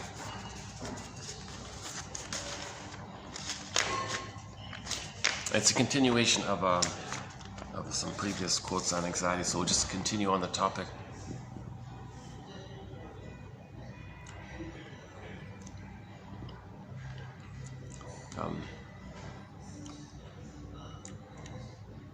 Okay, that's just the base. There are a few more points we could talk about. Riley's pupils dilating wildly, looking for the symbiosis of the. I'm theorizing that's the unmet symbiosis when she spellbound by this pretty girl, and I don't know if they're going to take it in that direction. Doesn't have to be. And I was commenting yesterday. No, just because she plays hockey and dresses like her hair's like a tomboy look or something doesn't mean it's going to go in that way. But the trauma of the oral trauma, not getting mother's love. Some women look for mother in another woman. And when she saw that Valentina woman in the trailer, she was like, whoa, wow, her pupils, why did they dilate? That's a huge excitement, plus a huge fear. So you got to see and be alert, like something like that. And I think we can rule out the idea of her being on any kind of medication. So that take that part out. So I think it's unmet symbiosis like that. There's immense fear and excitement around, once upon a time, the baby needing to be widely alert. Where are you, mother? I gotta fully see you. Where are you? I can't find you. Are you there? Like a huge alertness. So the pupils dilate to take in more light, apparently.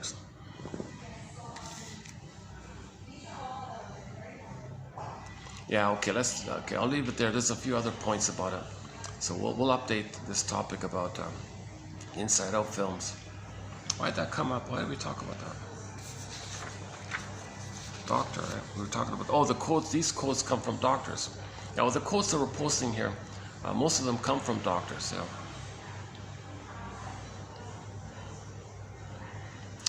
Back to the psychosomatic issue. There's a good quote by Kempf, another doctor, Kempf. She's the one who said that when the baby's crying and it goes in, then the cries, that the symptoms are relational to the mother, just covert like that. That comes from her. So the image for this is water to ice, conversion. Water can convert to ice. The feelings that don't flow, turn in, block in the body, symptom. Harden in a physical symptom, psychosomatic symptom. The feelings that don't flow, emotion, energy, emotion flow like that, water flows like this, then it hardens like that to a symptom.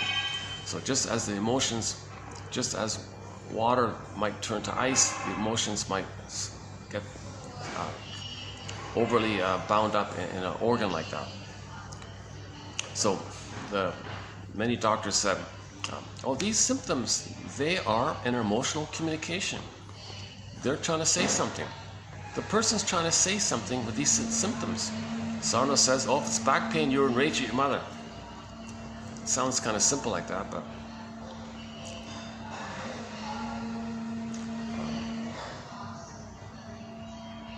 and an insight's usually only helpful if there's a relationship, it's timed right, said right, at the right time. So interpretations need to be delivered. That's the craft and the skill of the therapist. They have the right timing in the relationship, and they don't say it directly. They just kind of help you to realize it yourself, maybe through your associating.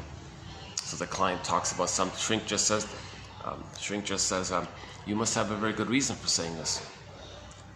They might say, you must have a very good reason for saying it. So and you keep validating, and more can come up like that. And maybe the client voluntarily realizes or makes the inference. I think there was a lot of anger in my childhood, and I see it now. My body's, it's going to my body. Is that how it works? What do you think? It makes sense. Yeah, maybe they've.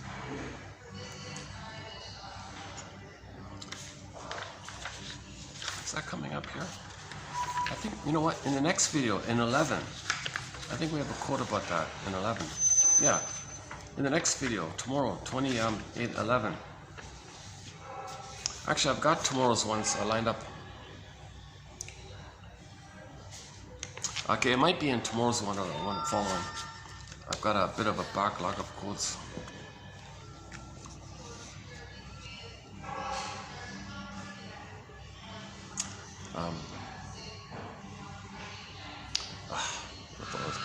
So now I can hear them, the doors opening. Why didn't I just leave it closed?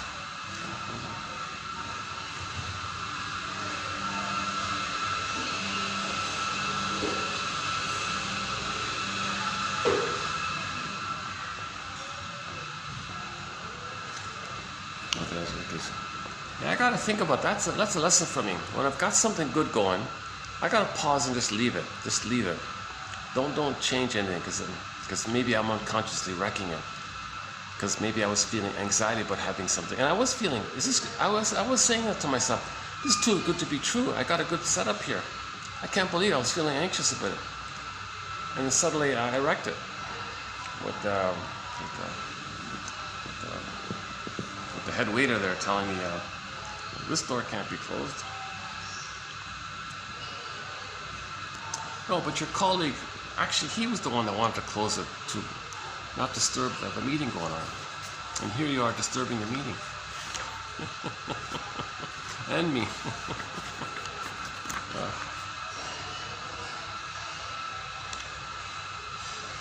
So let's go back to, let's check the battery. Oh, battery's holding up. Good. Okay, 2 o'clock. All right, finally the battery's working. I think I figured out the trick with, I've been having battery problems. You know what the trick is? I gotta keep it cool. I gotta put the phone with the ice pack I have in my bag and keep the thing cool. If it's too hot, the thing fails on me all the time. It's a heating issue. The cord's fine, everything's fine. It's a heating issue. The phone is sensitive to heat now.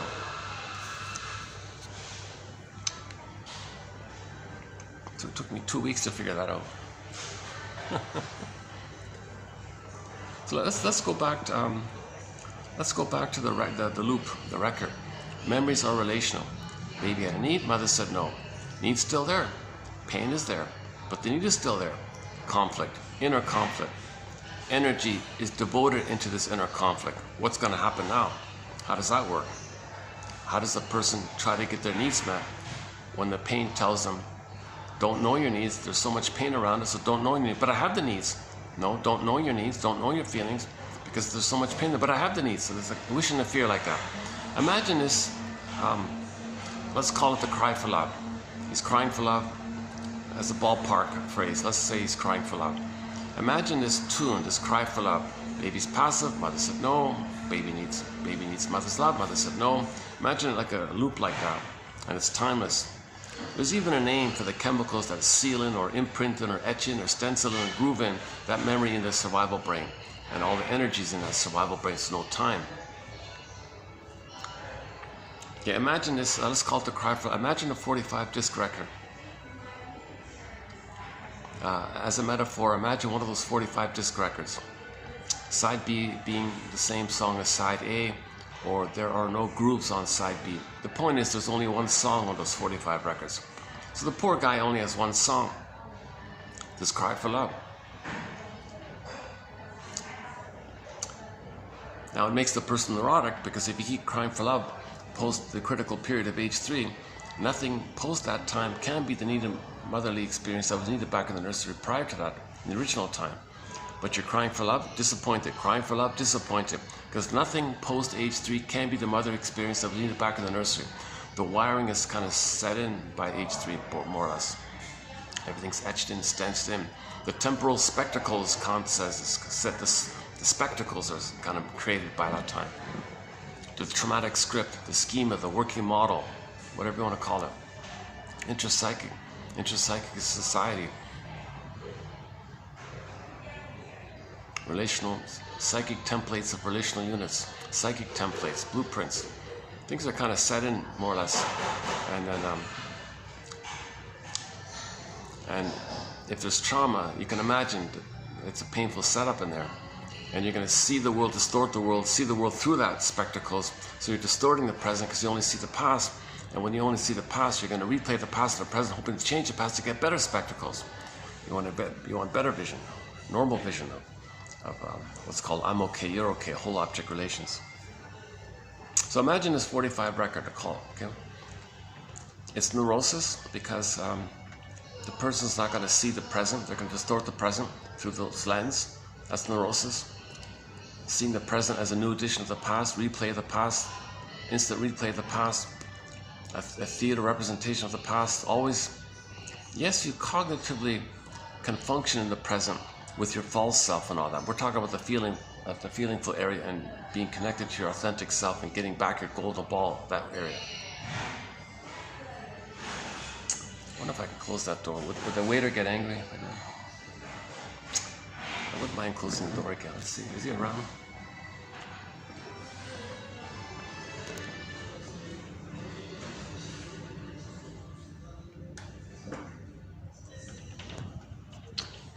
Wow. Hopefully he won't get angry. He did look a little tense. He did look a little stressed.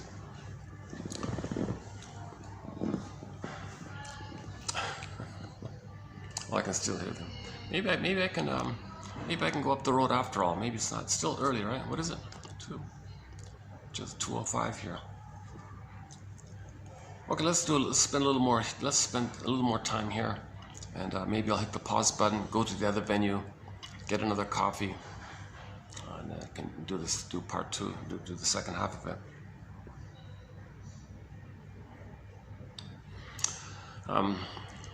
Neurosis is the petrification of an inner conflict that's repressed. Okay, neurosis or dysfunction is the repetition compulsion of the frozen or crystallized childhood trauma. It makes the person neurotic or dysfunctional because of that. Every neurotic is a music enthusiast, but he only has this 145. He carries it with him everywhere he goes. Every time he sees the turntable, he runs to it passionately. Burglar says with never-ending fiery ardor, the compulsion. He runs to the turntable, looks for the plug, plugs it in, puts his 45 on the turntable, puts the power switch on, the thing's turning around now, picks up the needle, moves it over to the beginning part, gently places it down.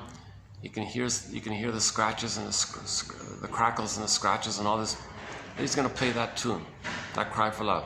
The metaphor means in the present, in new situations, he's going to stage and orchestrate that scene that's on the record. Now what's on the record? Him as a baby crying for love, mother said no. So in the present, he's going to recreate it. The present is going to be like a psychodrama, a melodrama, theater thing of the past. That's not making sense. We're not in the past, we're not in the nursery. But he's going to emotionally treat it, the present, like that. That's why it's neurosis or neurotic. So he can do it benignly by playing himself and casting others around him in the role of refusing parent. So he'll be disappointed again. He'll expect too much, prod them to reject him, give people impossible tests.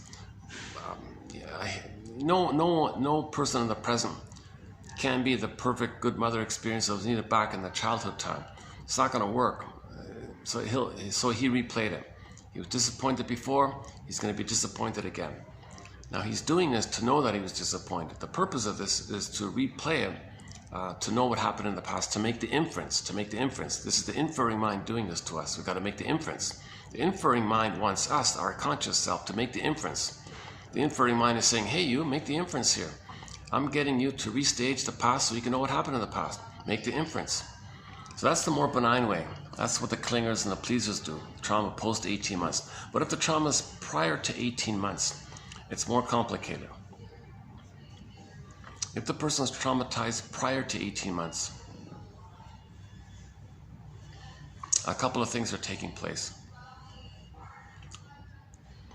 Number one, when they replay the record, they're not going to play themselves. No way. If they're traumatized before 18 months, that means there was too much pain with the mother. So they can't play themselves anymore. So enter evocation of a proxy. They'll find someone else to play them. See someone else as being vulnerable, needing love, being childlike or something.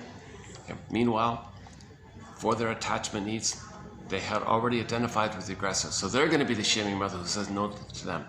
Mother said no to them, they become her. New situation, they're going to say no to themselves. But how's that going to work? The reason they identified with the aggressor because it's too painful to be themselves. So they identified with the aggressor. Now they're going to hurt themselves again. Oh, it's way too much. Enter the proxy. Evocation of a proxy. Scapegoating. Emotional triangle. So they'll find someone else. Non-threatening substitute other. Whoever is there, basically. Whoever's in front of them, basically. In the new situation that he's creating. The turntable, new situation, new place, new interaction. Usually someone you're close to, or maybe work colleagues that are close to each other. It can happen with work colleagues that are pretty close to each other. So it can happen there. Usually it's some kind of close type of relationship. So who's ever there in that close relationship, you're going to see that other person. Evocation of a proxy. You're going to evoke in your imagination. Evoke them. Hey, you. I want you to play me as in the nursery. I don't want to see you as me as a baby crying for love.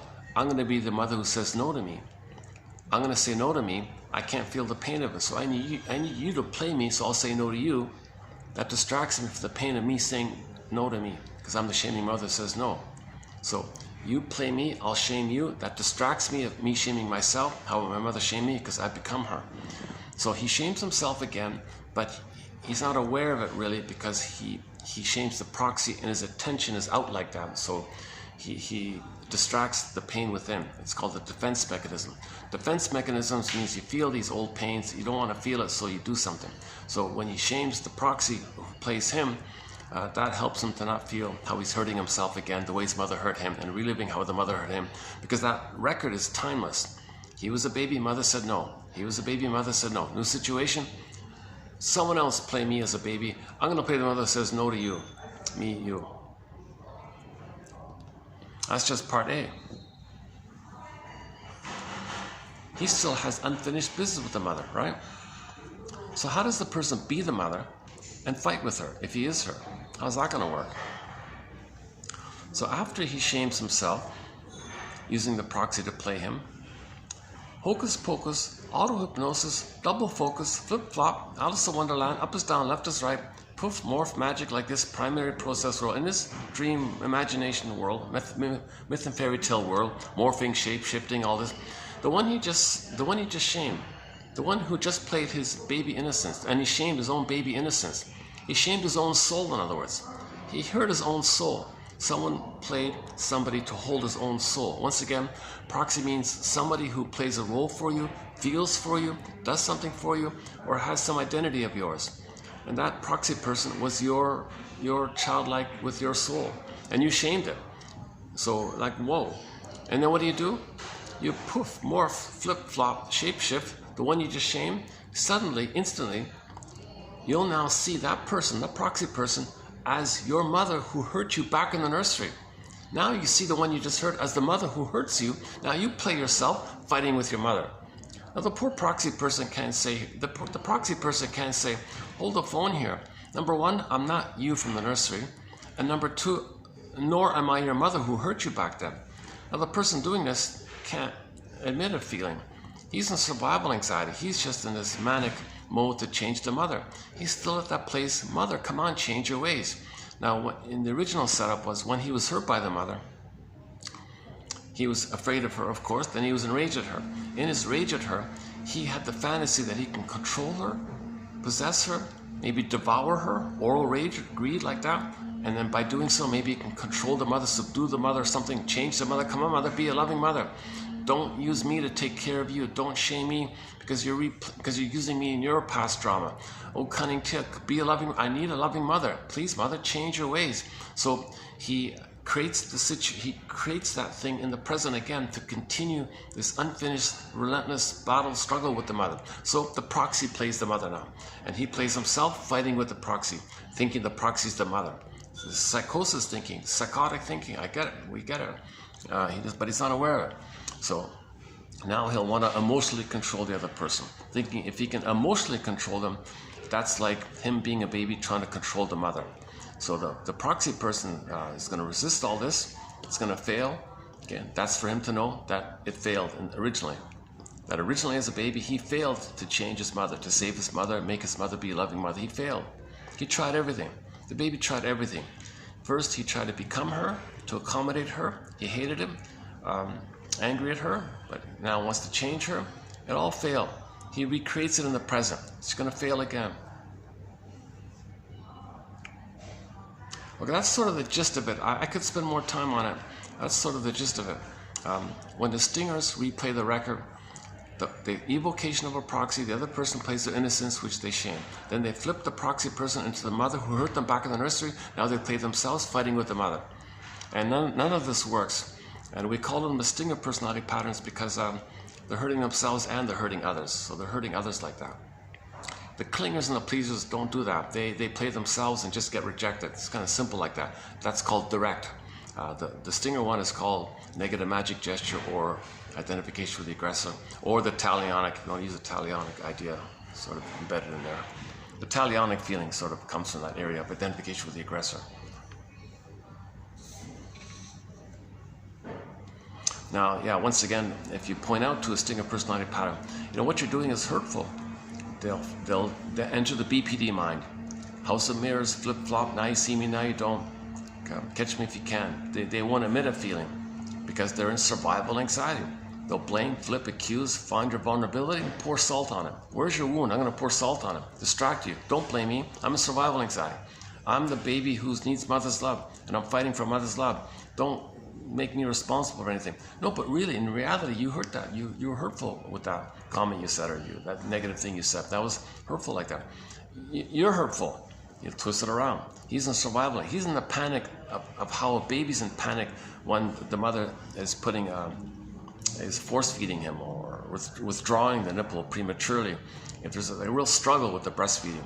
And some others do this. Some others have a real issue and not knowing how to hold their babies warmly and sweetly and tenderly and feeding the baby according to their needs. Why? Because the bond is broken. A secure line of communication needs to be established when the baby comes out of the uterus. The baby and the mother are meant to establish a normal, what they call a reverie, a rhythm of safety. It's meant to continue. Skin-to-skin contact, natural feeding, nerve lines, mother's loving gaze. Okay, that was discussed a little bit in the last video. Let's not do it here. That's a lot of material about the first 4 to 5 months, about the blissful, it's called the blissful oneness. It needs to continue for the first 4 to 5 months. Baby's had it in the uterus, it needs to continue for the first 4 to 5 months, called the blissful oneness. And this blissful oneness, or paradise, Shambhala, Shangri-La, Avalon, etc., Nirvana, that Garden of Eden thing is meant to continue for the first 4 to 5 months. And there's a lot of info in that area, which let's not do it now.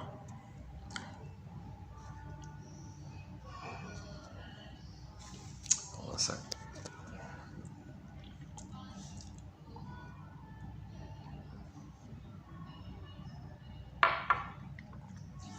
You know, this is fake, but it looks pretty good, right? Yeah.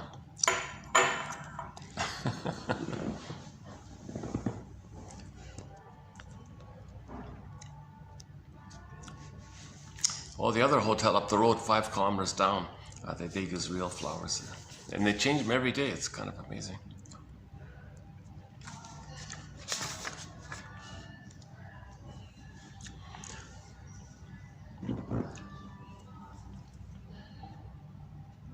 Let's just jump into the anxiety quotes. Let's just jump into them. So let's begin. Maybe this will be a shorter video after all. 28. So let's begin 28:10. 28:10.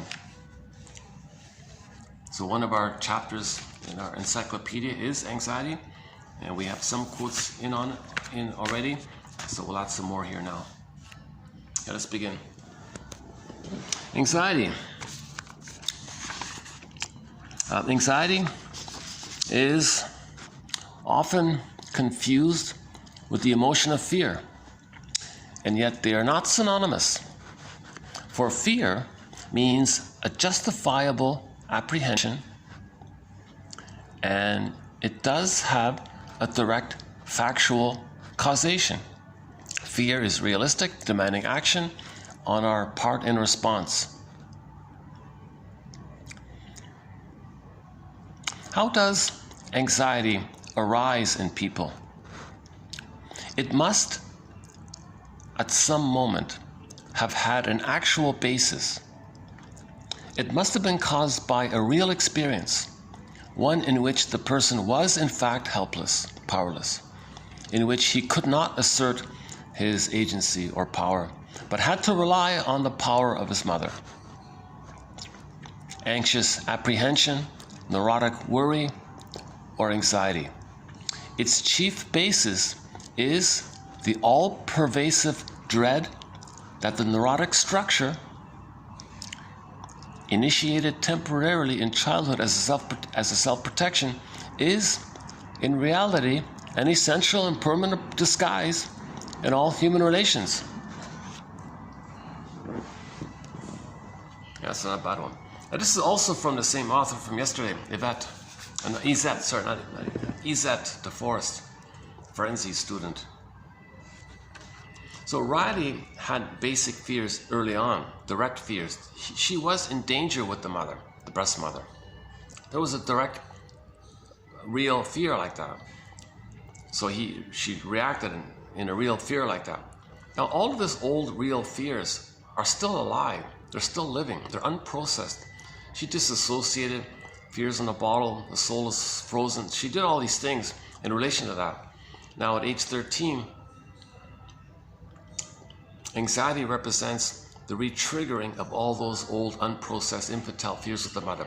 Anxiety means you're living still those old, ancient, terrorizing fears with the frustrating, annoying, traumatized, narcissistic, emotionally unavailable, emotionally immature, unable to mother, something like that. So fear is specific, you know what it is, you can identify it, you're kind of, it's clear, you know what it is, you can identify it. Okay, so when anxiety means you're being reminded of those old fears that you couldn't process. So now later on, you're experiencing viscerally with your sensations all those old fears and angers and all that. Tension, hypertension, sweating, poor circulation, whatever it is. All those physiological responses to immense stress like this. It's all coming through now by those old, unprocessed, unmetabolized, unseen, unaccepted. The baby wasn't able to deal with all those immense fears. So that's a typical definition of anxiety. You're afraid and you don't know what. But the fear is past, it's over. But now we have normal anxiety. Normal anxiety is there are unknowns in your future. And you might feel some anxiety about things unknown. But we're kind of limited in that area, so there might be some little apprehension like that. And you can make adjustments accordingly realistically to your resources and do the best you can. But those normal anxiety issues can be used as a projection hook. You hook like a hook, a trigger hook, to flare up the old, bigger fears of the mother. Now you're way more anxious. So you got double anxiety, like the minimal one, the realistic one that you can kind of deal with and not worry too much about because it's out of your control kind of thing. But you're reliving all the old fears of the mother. So most anxiety is what's called neurotic anxiety. Old fears of the mother, infantile fears of the mother, that never got dealt with, that never got faced or identified or something. Oh, here we go. It's okay. Yeah. Somebody. Everything okay? Yeah. Okay. Thanks. Oh, that was the first guy. Okay, if he's gonna open the door, it's fine. He was nice enough to close the doors in the first place. Now he's opening them up. Well, that much nicer guy, that first one. What's up that? I hear somebody talking constantly behind me. Who am I? What am I talking? I'm the one who's constantly talking.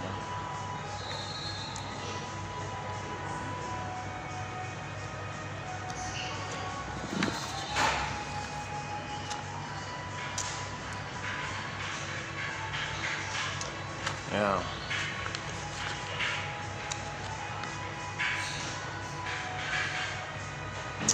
Yeah, that other hotel is okay. I did it recently. The one 5 kilometers up the road. During the week, mid-afternoon like this, sometimes it's kind of mellowish. I did one video recently there. It was okay. It wasn't perfect, but it was okay. That might be sort of my go-to place now. So I'm kind of down to 2 places. That upper hotel one and the Swan place. But the Swan place, oh my God. I'm just, it's just a heat issue, you know, like to do it in 45 outdoors. And the problem is the outlets, the electric outlets for the fans are not too convenient. So it's hard to get the fan working. Like I can only do the outdoor videos if the fan is available. But the fan is often only available in places where the sun is there. I need both the shade and the fan. I need both. That's the combination I need over there.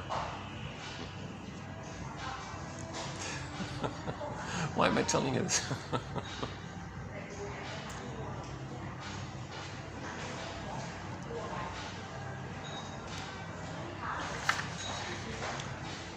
See, the main motivation on my end is the quotes are the main thing. It's not about me, it's the quotes. Your mission, should you choose to accept it, is to read these quotes yourself and be your own detective and link the quotes to your life like that and pick one that you like and make a note of it and free associate and do that one a day.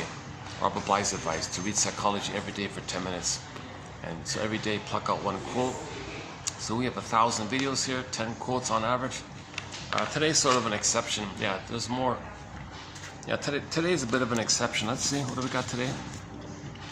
Well, yeah, these are a lot of one-liners today. So there's over 20 here. Let's see. 1, 2, 3, 4, 5. 1, 2, 3, 4, 5, 6, 7, 8, 9, 10, 11, 12, 17, 18, 19, 20, 22, 24, 26, 20. Look at that. Oh my goodness, we've got 27 quotes today. Oh, a little bit today's unusual. We've got 27 quotes. Most of them are one-liners. Anyways, so in today's batch, my hope is that one out of these 26 you'll find helpful. Write it down, copy, paste, make a note, do something, color it, do something with, discuss it, email it, but in your journal or whatever, what does this quote remind me of? Why did I choose this quote? And pre-associate what comes to mind from that quote. Use these quotes as prompts. Use them as prompts, writing prompts, or discussion prompts. And do it one a day. That's Robert Bly's advice. Do this one a day. He said to the audience, 10 minutes a day, dear audience, 10 minutes a day. Read this stuff, 10 minutes a day. Forgive psychology, the study of the soul, psyche, soulology. Yeah, yesterday we talked about the songs, Open Soul Surgery.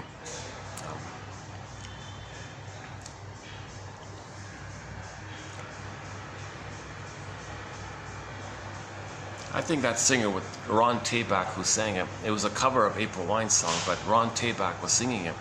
And sure enough, he did have a problem, didn't he? I think maybe he was crying for love when he sang that song.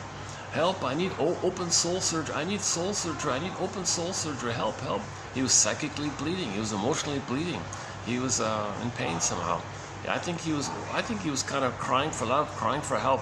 And everyone ignored it. And yeah, he had a tragedy with him and all this. And I think we have 3 songs of his on our soundtrack. You know.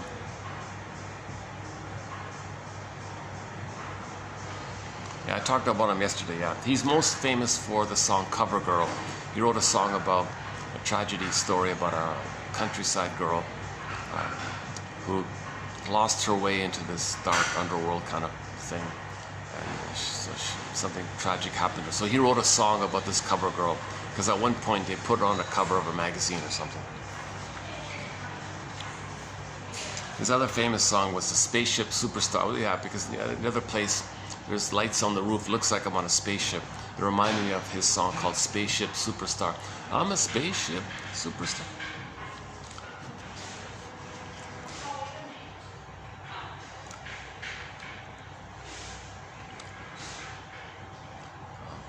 Coming Home, what is it? Night to Remember, Virginia, a couple of other songs. Again. Anxiety is often confused with the emotion of fear, and yet they're not synonymous. Fear means a justifiable worry, and it does have a direct factual causation. So with fear, you can name it. There's a fact. You know, like if there's a wild rabid dog out there running loose, he might bite people. Well, that's a direct cause. So you want to run away from the scary dog or something. So fear is like now real. You see it and you respond like that. Anxiety is you have all these feelings of fear. Well, what is it? What am I afraid of? Like, what's the cause? There's no dog, but I'm feeling all this revved up, like fear revved up, but where's the dog? That kind of thing. Well, the dog is an image in the mind that you made of your mother. The mother wasn't a dangerous dog, but the babies had rage and anger at the mother. And because of the fusion, what he thinks about himself, he thinks the mother's that. Fusion, symbiosis. Merging, oneness. If the baby has oral rage and oral greed, the mother has oral rage and oral greed. Now he sees the mother as a hungry wolf or a rabid dog or whatever. That image can take any form. The guy with the horns, the witch in Hansel and Gretel, the boar queen in White Bear King Balaam, the Cyclops in the Odyssey, and so on. So fear is realistic, demanding action on our part in response. So that's clear enough, right?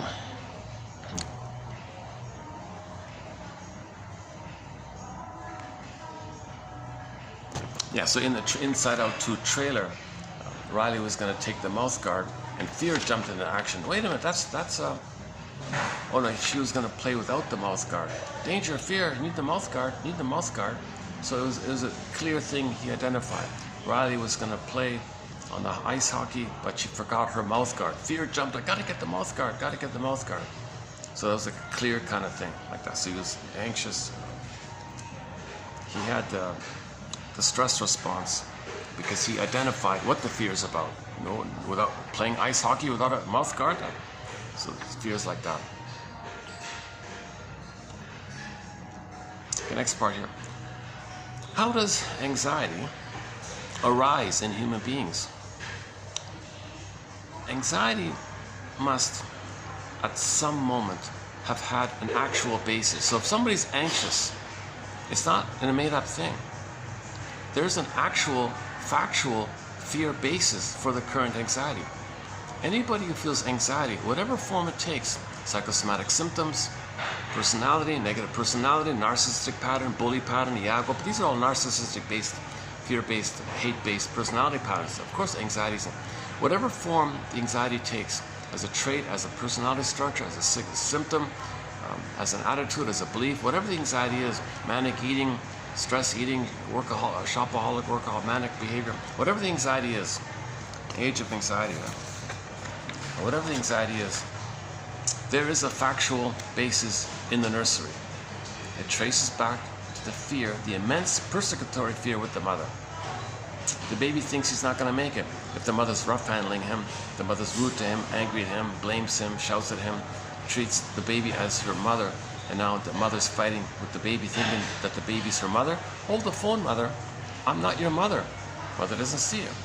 Mother sees her baby as her mother from her nursery. Now she's fighting with her baby, thinking the baby's her mother. The baby is terrified by this. That's an old, how does the baby process that? That's live, unprocessed fear. It's always there like that. So later on, when you just relate to people, talk to people, it might come up like that. So all anxiety has a factual childhood basis. Anxiety means old, infantile fears that haven't been processed or identified or labeled or named. How does anxiety arise in human beings? It must, at some moment, have had an actual basis. It must have been caused by a real experience, one in which the person was genuinely a victim, helpless, passive, etc., in which he could not protect himself and had to turn to the mother, but the mother was hurting him. Anxiety is sometimes called neurotic worry. Anxiety is sometimes called anxious apprehension. Anxious apprehension. Whatever we call it, its basis, its chief basis, is the all-pervasive dread that the neurotic structure, the person's personality now, initiated temporarily in childhood as a self-protection, is now a permanent part of his life. It's his social mask. He needs this mask. Now he's always anxious because he depends on the mask. He created the mask to deal with it. It was needed at the time. Neurosis means, as a baby, you did something to survive. To still operate from that, post that nursery time, it's called neurosis. Defense mechanisms that we adopt, it's neurotic not to have our embodiment. We froze up our soul in the nursery. Why is it still frozen? That's neurotic. The present isn't the past. We're not in the nursery. So any response that we adopted back in the nursery that we're still using in the present, it doesn't apply anymore. That's called neurosis.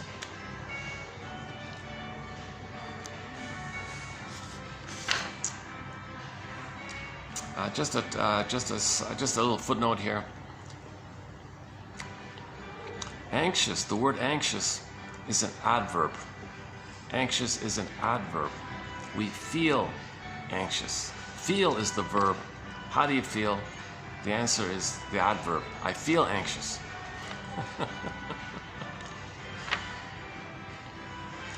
The only thing that truly delivers us from anxiety is bringing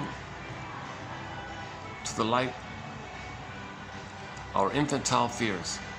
The only thing, okay, here we go, yeah, this is a good one. The only thing that truly delivers us from anxiety is the bringing to the light. And you are the light. You have the light. These quotes are the light. These quotes as the light can bring to light your infantile fears. If you can do that, yeah, that's the pathway to deliver yourself, to calm yourself down. To get back your embodiment. If you get back your embodiment, you're calm, you've got your home within, you feel safe. Next one. Anxiety implies the existence of strongly cathectic, unconscious situations. That's not a bad one. Cathectic. This jargon, cathexis, just means emotional attachment, life force attachment, emotional investment in. So you got a traumatic memory. Your energy and your life force is invested like an investment, like you're putting it in. You're putting it all into that old memory loop. That's called cathexis. It's like attached like that. And it's unconscious. Anxiety implies the existence of strongly bonded, attached, cathected, unconscious situation. Unconscious situation. Baby was traumatized by his mother. There's energies in there. It's called cathexis. And from there comes anxiety. That's what he means, yeah. Clients, what's this one? Clients with folie droit type of transference. Clients with folie droit type of transference seem to have had infantile mothers whose anxiety and inadequacy acted as real persecution to the child. Okay.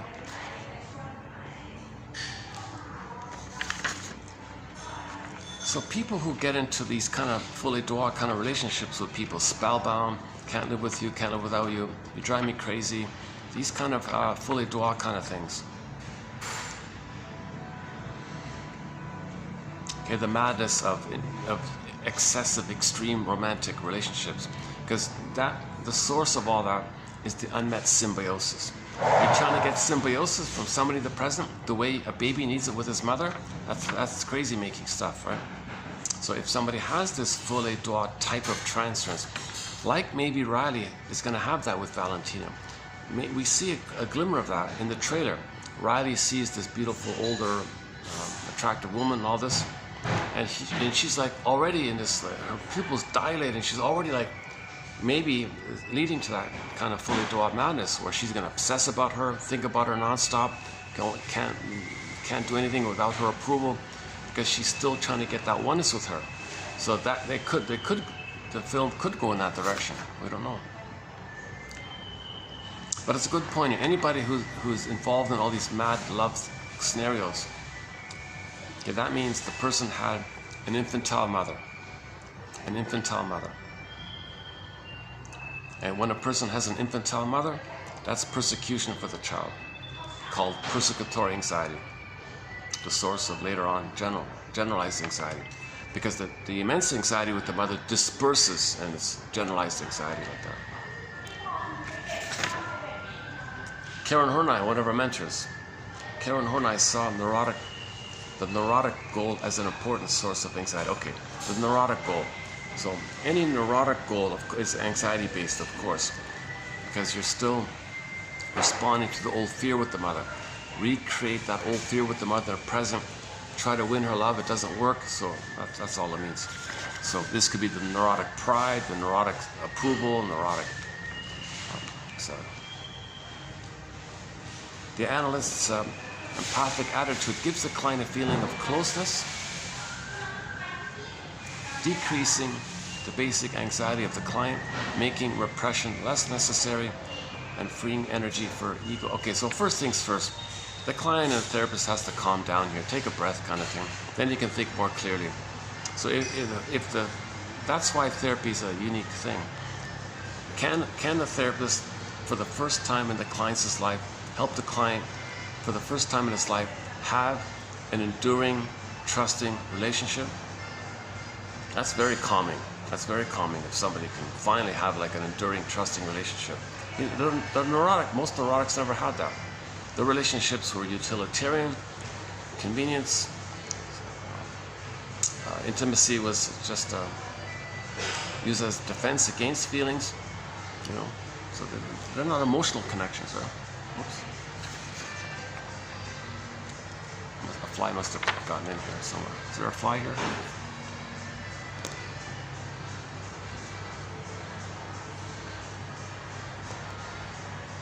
Oh, that side door is open. I can feel the heat from the side door.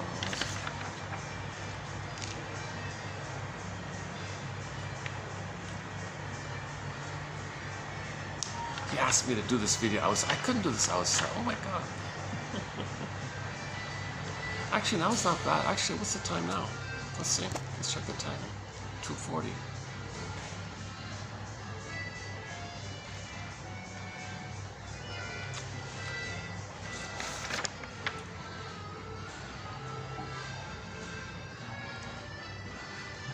The client's attempt to control the therapy is based on his anxiety. Okay, so if somebody's controlling, okay, that's obviously anxiety-based. Right? If someone wants to control the conversation or control the relationship, well, that's driven by old fears. So if you control the person, you think you're controlling your mother, not being persecuted by the mother. Now, it's just temporary. That person in the present isn't your mother in the past. You're not healing those old fears in the past. You're just transferring the past to the present. But controlling somebody in the present doesn't translate to actually having literally, genuinely controlled the mother in the past, whereby having done so meant you got her love finally. It's not going to work. It's just temporary. So people who are controlling got to spend their whole lives controlling all the time. It doesn't work. Anxiety drives this. Anxiety may be disguised. Anxiety may be disguised as irony, like negative humor, arrogance, contempt, indifference, skepticism, criticism. So anxiety takes many forms. Psychosomatic as well. Symptoms are a defense against unrecognized excess anxiety. Yeah. So if a person has a psychosomatic symptom, that's all those old fears. Those old fears are anxiety. So you could say psychosomatic symptoms are anxiety-based. Same thing, right? Emotional eating is anxiety-based. All these smokers we see, that's anxiety-based. The young ladies who go to plastic surgeons, that's anxiety-based. They want to control men, they want to control the mother. That's anxiety-based.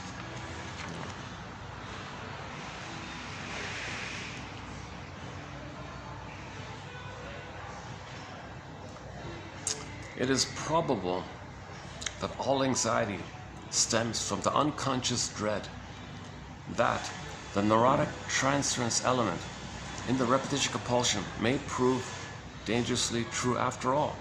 Okay, so people think, yeah.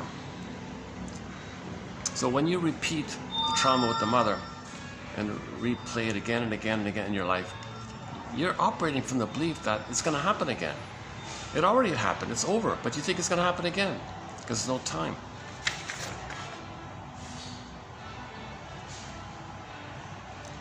Oh, yeah, one client was supposed to lie on the famous image is the client lies on the couch, right? One client went to the shrink, I'm not going to lie on the couch, no way. No, I'm going to sit up and watch you, keep an eye on you. Sitting up lessens the client's fear of submission, helplessness, assault, yeah. So he was so anxious, he couldn't even do that. He couldn't trust the therapist to. I'm still not fully clear on it, but one theory is if the client, it helps the shrink to focus on what's being said and make notes and not be, and let the client relax a little bit and free associate freely. Let the guy sitting beside you make notes because he's going to formulate and find patterns. That's sort of the idea like that. But the guy lying on the couch said, wait a minute, I'm going to be vulnerable here. Maybe this guy will attack me or something. I'm going to sit up here and keep an eye on him. Keep pupils will dilate or something. I'm going to keep an eye on him. So that's the sign of anxiety.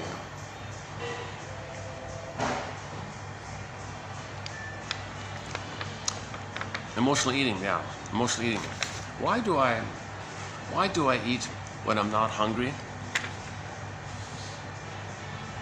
You're not physically hungry, why are you eating? Well, you're reminded, something reminded you that you were not comforted. You were not comforted. You didn't feel safe with the mother. Something reminds you. So you run for the repetition. The cookies can be sweets. The sweets trick the brain to release serotonin. The serotonin you would have got if you had received mother's sweetness. You didn't get mother's sweetness, so you didn't get the serotonin. But the trick of the sugar, salt, and fat can give you serotonin. You're looking for the serotonin. But the serotonin, by the trick of the sweets, it just blips. It metabolizes quickly. A few minutes later, it's gone.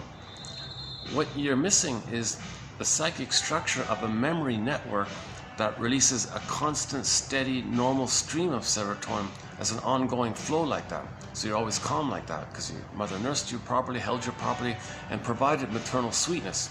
All that's missing. Immense fear. Anytime you feel anxiety, you might run to the cupboard. Why do I eat when I'm not hungry? Anxiety. Answer: anxiety. Anxiety is the presence of fear when there is no objective reason to be afraid. So no objective reason. He's not physically hungry. There's no objective reason to be afraid. He's not in a nursery dependent on his mother for feeding. He's grown up, right? That doesn't mean you are experiencing anxiety for no reason. There's always a reason. There's always a reason. All anxiety is legit. In terms of a real fear having taken place in the past. So all anxiety is legit. All anxiety is legit. Okay? In the terms of interpreting anxiety as old fears that actually took place with the mother, and those are unprocessed and you're feeling it through the body. So it's legit. If you're feeling anything through the body, that's legit stuff. You know. Now people are confused by this. Nothing to be worried about. What are you worried about? The idea, the friend is meant to say, you must have a very good reason for running for the cookies. Then he might calm down. Because you got a caring witness who validated your emotions. So you got some support and safety by that. So you might calm down, think reasonably. But if the friend criticizes you, don't eat cookies. What, are you an idiot? What are you eating cookies for? It's not good for you. You just feel more stress. That's not going to work, right? Those kinds of lectures don't work, right? Projection appears as a response to certain anxieties. Of course, if to admit something about yourself causes massive anxiety, abandonment, depression, the way to not feel that anxiety is to say someone else possesses, thinks, feels, wants, does, did, desire, something about you that distracts you from feeling within. Because of the anxiety of the pain you would feel if you were to be conscious of it. As a defense against that, defense mechanisms, is you project it. Oh, someone else thinks this, wants that, believes that, does this. So all defense mechanisms are defenses against anxiety. Projection, projective identification, identification with the aggressor. Remember the baby identifies with the aggressor? The mother's abusing him. That's immense pain. What does he do to identify with her?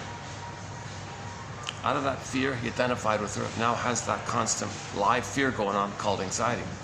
And if you're using any of those defense mechanisms, or if you're operating out of the narcissistic personality pattern or any of the other stinger personality patterns, that's all anxiety-based, age of anxiety.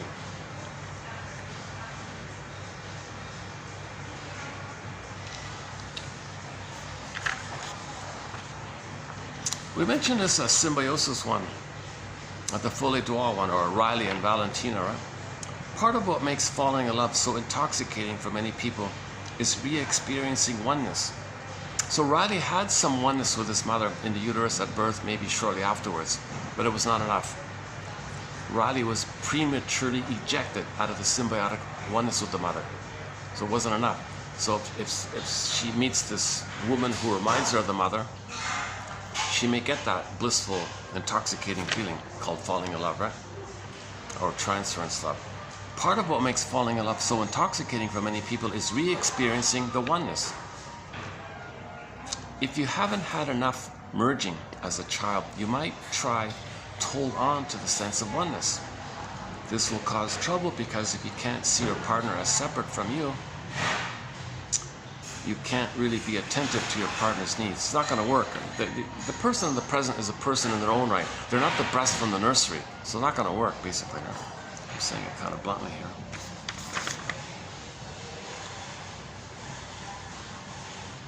Okay, just a line from yesterday's quote about the false self-image, the mask. To think of a person's neurotic personality as a self-preservative effort of the rejected child. Anybody who's neurotic or dysfunctional, think of it as a rejected child engaging in a self-preservative effort. It's a self-preservative effort. Emotional eating is a self-preservative effort of the rejected child. We find much of our unhappiness and neurosis in insistent repetition, often unconscious, of the maladjustments of our unsolved childhood patterns. Again, we find much of our unhappiness in the insistent repetition, unconscious repetition of the maladjustments of our unsolved childhood patterns.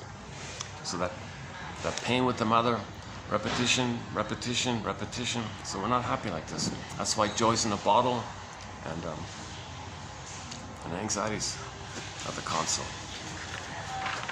Anxiety at the console, not happy, there's ennui. No real pleasure, there's anxiety, ennui, envy, and embarrassment. Wow. Yeah, that's pretty much it.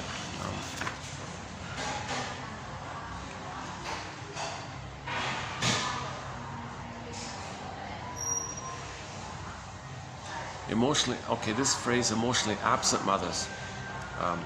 Okay, just a footnote here. Emotionally absent mothers don't have the meanness of emotionally abusive mothers. Some mothers are neglectful but not abusive. So identify in your stories as when you're being a detective and getting your mother's story. Was the mother more emotionally neglectful or was she more emotionally abusive? Identify that. Same with the father. Typically the father is the neglectful one and the mother's the abusive one, right? That's part of getting the story. Oh, infantile anxiety, which is bound in the somatic symptom. So another one here. It goes to the body. The body bears the burden. Somatic symptom, psychosomatic symptom. Anxiety goes to the body. Hypomanics achieve a freedom from anxiety at the cost of their capacity to understand themselves. Oh yeah, if the person is going to be hypomania all the time, if they're going to be hypomanic, super type A personality, hypertension, if they're going to be manic all the time, it distracts you from your anxiety, but you're not going to gain any kind of self-awareness by doing this. Only when you slow down, you might get some self-awareness. How are we doing here? What time is it? 2:53. Yeah, I can see somebody smoking in the back there. So Janov says, when a guy reaches for the cigarette, he asks the question, does that guy know, in the moment when he's reaching for the cigarette, does he know he's in pain? And he's using the cigarette as a tranquilizer to tranquilize the pain because of the immense anxiety that he wants to not feel and the immense old fears that's coming up. So old fears are coming up from childhood. Tranquilize, trick the brain to send endorphins. So Janov's line is when the baby's traumatized, his soul is flash frozen. That's Snow White in the glass box. And there's imagine Snow White in the glass box in the coma. And imagine in front of the glass box there's a neon light, an electrochemical neon light blinking on and off, unloved, beep, beep. So the pain, rejected, betrayal, mother betrayed, unloved, needs unmet, betrayed, attachment trauma, attachment failure, unmet. Okay, imagine the beeping just on and off constantly, timelessly, blinking endlessly. Blinking endlessly. As it's blinking endlessly, it sends an order to the brain to release endorphins. Endorphins, that's the swoon. The swoon. Now the brain can do it for so long. Okay? Now the brain may run out on its own. The brain's own internal quote-unquote pharmacy runs out on its own. When that's the case, then he runs to the cigarette vending machine to get it, to boot start the system again. And it's unconscious. So that guy who just lit up was probably unconscious, felt some anxiety, felt some old infantile fear, wasn't aware of it. Numb, make me numb, send me the endorphins. So the numbing is the mercy of not feeling the pain, right? Just like the gazelle who's running from the lion, who gets bitten, but is still able to run because the gazelle's brain releases endorphins to make him unaware of the pain. That allows him to keep on running, so he survives, he escapes, so it works like that. So we're all kind of like wounded gazelles, swimming in endorphins kind of thing. It's one of Janoff's points. Yeah, we did some very good quotes by Arthur Janoff, 2745-70. Some of the best quotes in our collection here were done just quite recently from, again, 2745-70. 26 videos there. 300 excellent quotes from Arthur Janoff, a very famous 70s psychologist, made popular by movie stars and rock stars, pop stars and all this stuff. And when he wrote his famous book, Primal Scream, plane loads of people, apparently half of them were from Europe or something, they were all flying to California.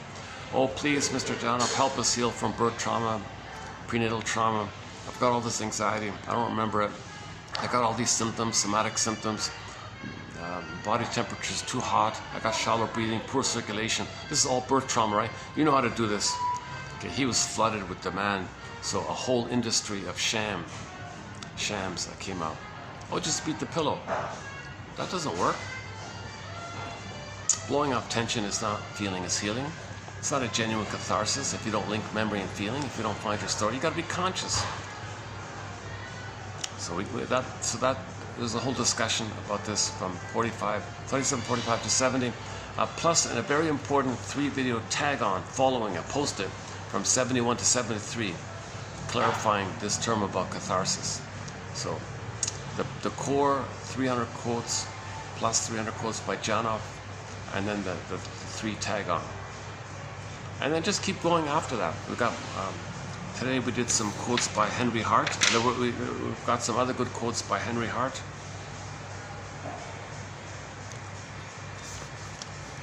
Should I do a preview? Should we do a preview? Oh, actually, hang on a sec.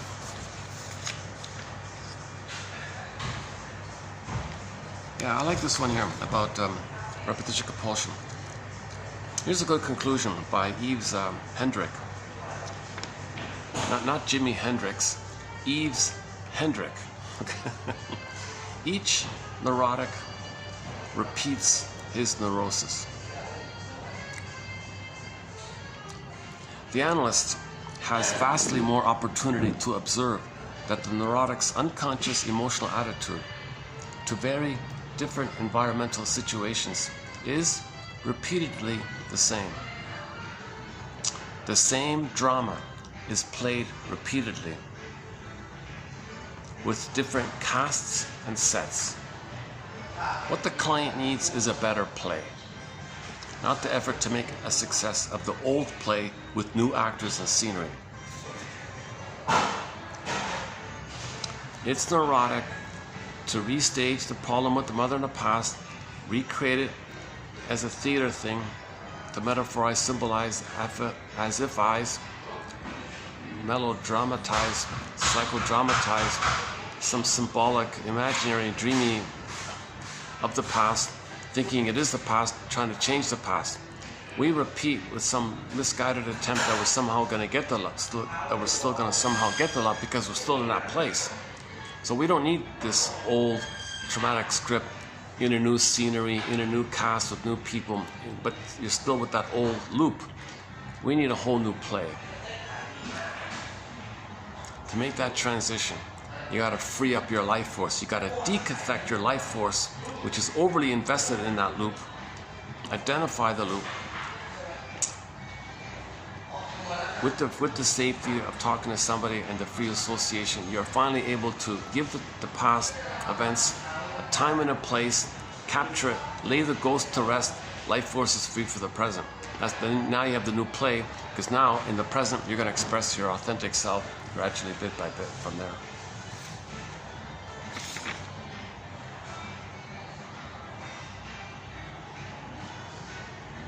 Oh yeah, we recently did some Snow White quotes. If you're interested in the fairy tale Snow White, check out the past few videos. If one were to put into words, if one were to put anxiety into words, one might say, quote, that terrible event could happen again, and I might not be able to deal with it, but I've got to be ready to try. So the baby had a terrible event with the mother. Anxiety means you think it's going to happen again. At least you're going to try to prepare for it. You're trying to prepare for being attacked by a monster in your mind. You got to prepare for it, something like that. Anxious apprehension conveys the notion that anxiety is a future-oriented mood state where one is ready or prepared to attempt to cope with upcoming negative events. So anxiety says in the film, I plan for the future, because she expects, as she's going through life in the future, she's got to ready herself for the old memories of the past coming up. That's what she means by a plan for the future. Yes, there's general, normal anxiety. That's minor stuff. What course to take, what class to take. But you want to prepare yourself for the battle with the mother that's coming up all the time.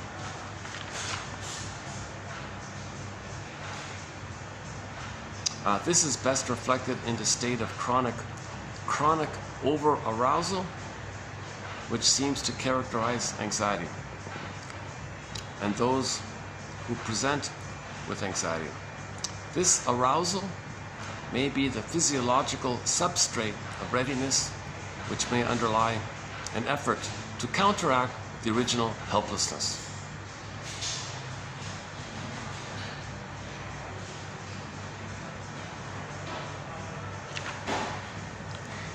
And yeah, back to Karen Horney in 2708. Karen Horney.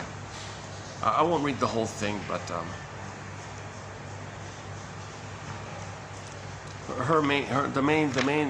first one in 07 about anxiety was she has a lot of inner shoulds. She shoulds on herself, tyranny of the shoulds. She's critical to herself, she said.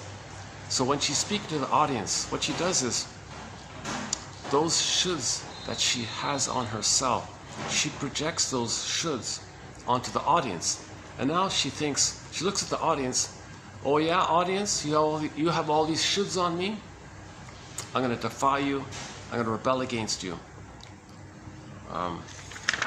What is it here? What do these darned people expect of me? She's thinking to herself. What are these audience members? What do they expect of me? So she's angry like this. So now she's going to be in protest, defiance. Because of this defiance, she doesn't do a good job. That's anxiety and neurosis. So you're too critical on yourself. You just assume the audience is critical. That's not true. Most audiences want the speaker to succeed. Most audience, when they go to a concert, they want nobody wants Rick Emmett on the stage to fall down or something. Nobody expects that. Oh, Jesus. Bruce Springsteen had a trip once recently. Nobody wants something like that. But the person performing for the audience, if he projects too much of his perfectionistic shoulds onto the audience, that'll make him nervous. What do these people want? These ungrateful audience people want? What do you want from me? Back to the mother. What do you want, mother? What do you want, audience? What do you want, mother? What do you want? I'm going to rebel against you. So if he's rebelling against his mother, using the audience as a stand-in for the mother, that'll make him anxious, and he won't, because of that anxiety and his defiance, he won't perform well. He won't do a good job. Then the audience might boo at him. You see, now he's being booed at. This is all due to unnecessary old anxiety. He's transferred the past to the present too much.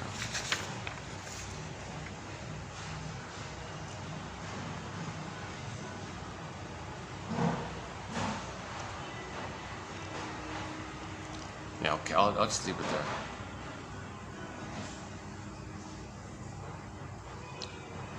Oh, Karen Horn, another quote from her. What do I carry into relationships that influences my reactions to others?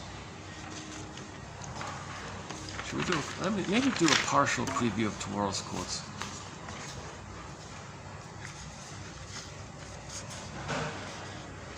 Symptoms are a defense against unrecognized excess anxiety. Yeah, okay. Same one, right?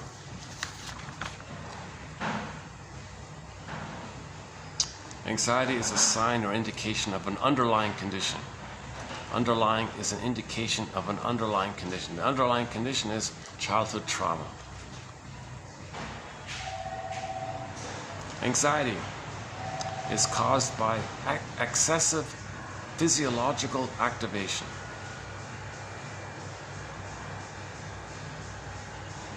Due to those old fears. Okay. Anxiety can be seen as examples of anxiety traits. Excessive perspiration, that's my issue. Excessive perspiration. Motor restlessness. People walking tensely. People walking quickly and their bodies are tense. Motor restlessness. Palpitations maybe. Shortness of breath maybe. An unpleasant feeling of apprehension.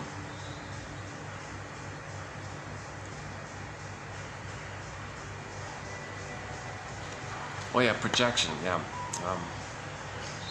Projection, the attribution of one's own feelings to another person. For example, a client might be unaware that he's angry with the therapist. So, since he's not aware of it, he projects and accuses the therapist. Hey therapist, why are you so angry at me? He's angry at her. This may be because his own emotions cause too much anxiety. So if his own emotions of being angry at the therapist causes too much anxiety, to not feel the anxiety, he'll project it and say, oh, you're angry at me.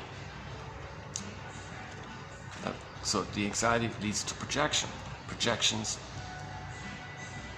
a defense mechanism. All defense mechanisms are mechanisms of the mind, maneuvers of the mind, operations of the mind that the person engages in to get away from their anxiety, to hide their anxiety, to run away from their anxiety, to deny, repress their anxiety, to squelch, soothe, thwart their anxiety.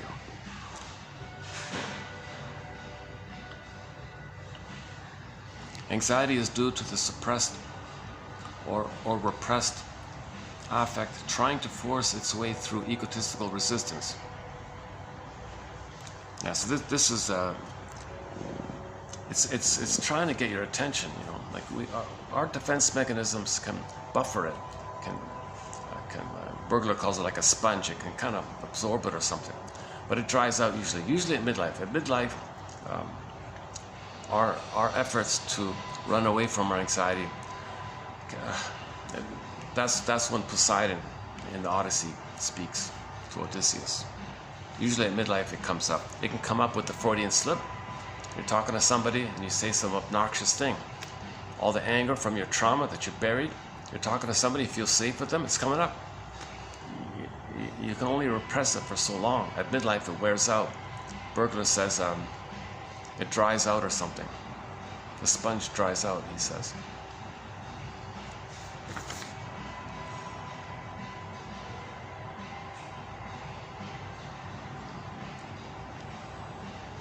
That could lead to a nervous breakdown, soul loss. Sometimes it's now the person can have PTSD. Sometimes one version of this issue of the developmental trauma, attachment trauma, is that when you have the trauma, you don't have the PTSD because the false self can buffer it. That's going to wear out. Then at midlife, you have the delayed onset. It's there, it was bubbling underneath, but it's just numbed over. But at midlife, that sponge dries out and it comes up. Suddenly at midlife, you go, oh my God, I got PTSD. Where did this come from? Well, you had trauma. You had childhood trauma.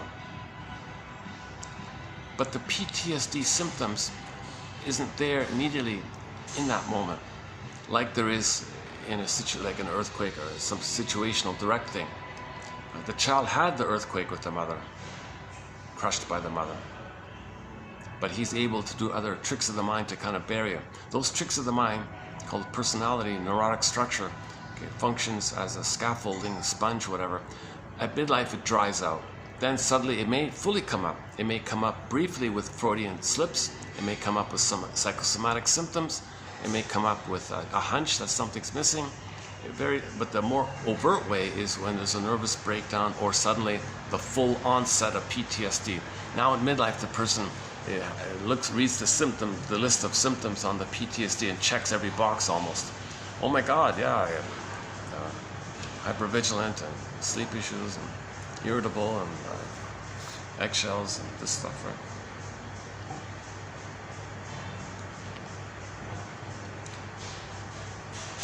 And then the person feels on edge. Yeah. Adrenaline causes us to be on edge as part of the body's flight or fight response. It causes our minds to be flooded with copious amounts of thoughts. In the movie, in the music video, in the song Olsen, O-L-S-U-N by Sir Tabor Renner. Another song added to our section, our soundtrack is Olsen, O-L-S-U-N, by the singer Sir Tabor Renner. She's sort of like a pop diva in Turkey kind of thing, like Turkey's, like one of these Mariah Carey or whatever. Oh no, that's not a good example. What is she like? She'd be like some kind of flashy, gaudy kind of a little bit gaudy, flashy kind of thing. But very popular. We've got two of her songs on our soundtrack. One called Buddha, very good one, Buddha. Both the live, the one where there's a dancer on stage, that one, and the studio one, they're both good. And Sir Tab, Olsen, her revised one where she's hugging the fig tree in the video, that one.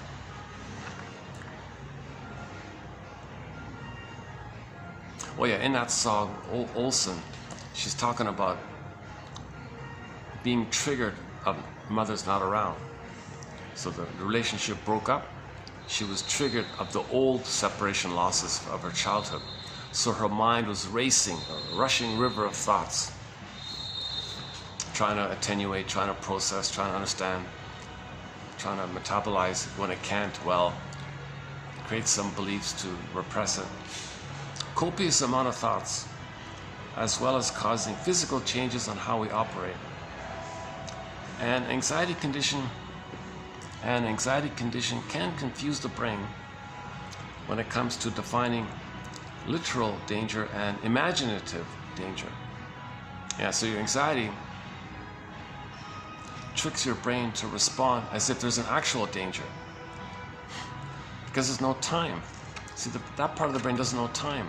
So if something reminds you of your childhood, you're acting like you're back there with that old fear.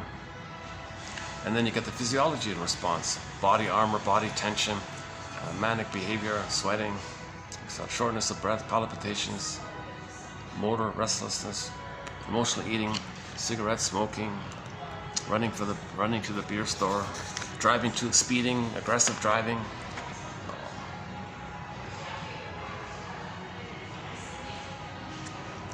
It becomes very difficult to relax or switch off, as the chemicals in our body are prepared for danger instead of allowing us to relax. So once you're all triggered up like that, it takes a while for the chemistry to go down, right? So you got to be aware of that so you don't make decisions when you're all revved up like that. You don't want to make decisions thinking that you're back in the nursery fighting with your mother. Anxiety is caused by a simple imbalance in the body caused by continuous stress or trauma. Adrenaline and other chemicals are released in disproportionate amounts, causing us to feel strange and hypersensitive to aches and pains and other bodily changes and what's happening in our environment. Our nervous systems become overstimulated, which further puts us on high alert and sensitive to changes in our environment. This kind of reminds me of the snowballing and kindling effect of grief. So let's say Riley doesn't get Joy and Sadness back at the console, and he got nostalgia. Then in the future film, nostalgia would be complicated grief, aggravated grief, the derailment of the grief process. Now you got pathological nostalgia. So nostalgia can become pathological nostalgia because you can't mourn. Now if the person can't mourn, I don't play that song, there's always something there to remind me, but the person's going to go through life.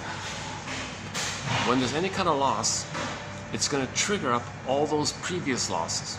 Now you're getting older, more losses. So it adds up, snowballs, builds up, snowballs. So now you're getting older.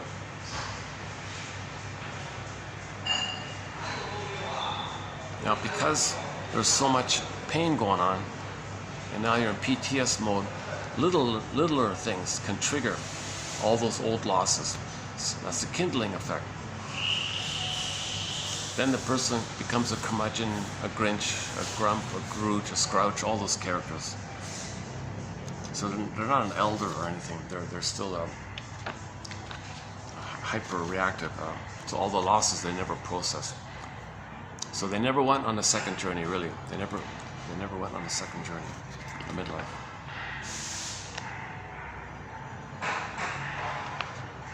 That means they didn't recognize the trauma they experienced.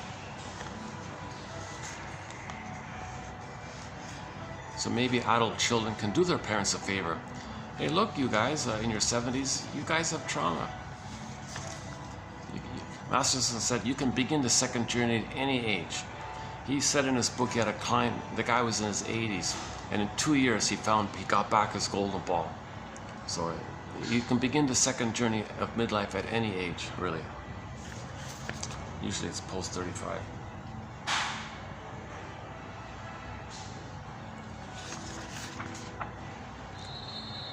Oh yeah, birth. Oh, what about birth trauma? Yeah, okay. Birth is the first big threat as the baby separates from the warm security of the womb. This experience is prototype, or a prototype, of all separation anxiety. It becomes the prototype of all separation anxiety. Imagine that, you got this helpless, powerless, vulnerable, tender baby with no ego to understand anything, and he gets a birth trauma.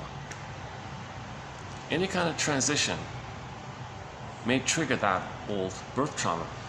So now you're getting anxiety. So anxiety can come from birth trauma. Any separation, any change in your life, anything new or something, any kind of like change of environment or move or something, it can bring up all those old, that first move, that first transition.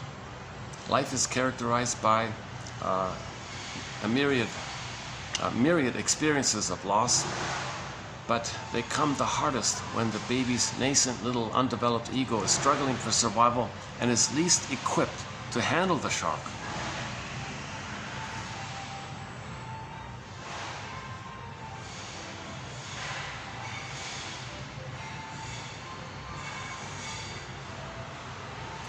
If I were to quote Janoff, if I were to paraphrase Janoff, he would put it this way.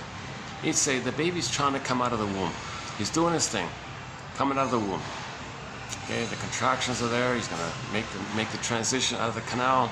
Okay, assuming the mother's doing her job, not taking pills or whatever. He's doing his thing. Let's say he's traumatized at that time, for whatever reason. Then later, the prototype is set. Later on, when he tries to do something on his own initiative, the shock trauma or memory comes up and he gives up. I can't do it. So when he tries to do something, he'll feel that old immense fear of trying to come out of the canal, birth canal. an immense persecutory life and death kind of feeling like that. So when he tries some self-initiative, he's getting those old fears. That's one theory about anxiety.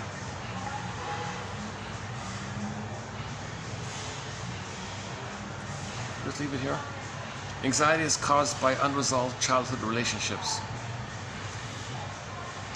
Childhood abuse can lead to the development of an anxiety disorder such as PTSD.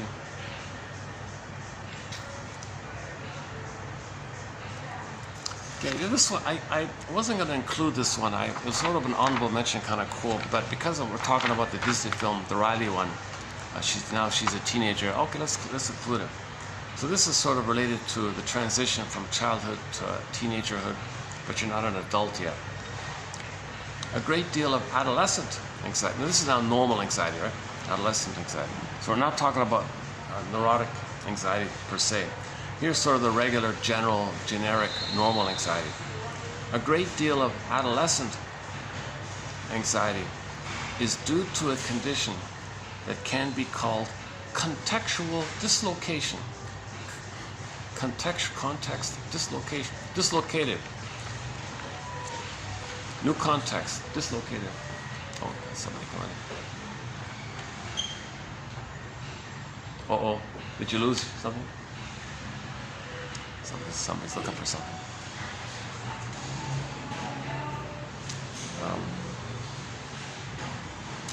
An adolescent no longer looks or feels like a child.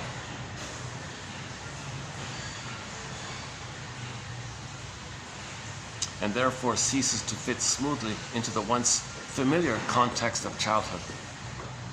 At the same time, the group is going to settle it beside me. Okay, timing's okay. Let's wrap it up outside. Okay, this is tomorrow. This one. It's not a big deal. I'll do this one tomorrow. So we'll do 20. I did a sort of a partial. I did most. Actually, I did a preview of most of the quotes for tomorrow. So why don't we just wrap it up here then? How's the time? Let's see. 3:20. If it weren't so hot, I'd walk with you for 5 kilometers to the next place. But, let me just pack up here, and maybe I'll just close it up sort of at the side there. Let these guys have their privacy.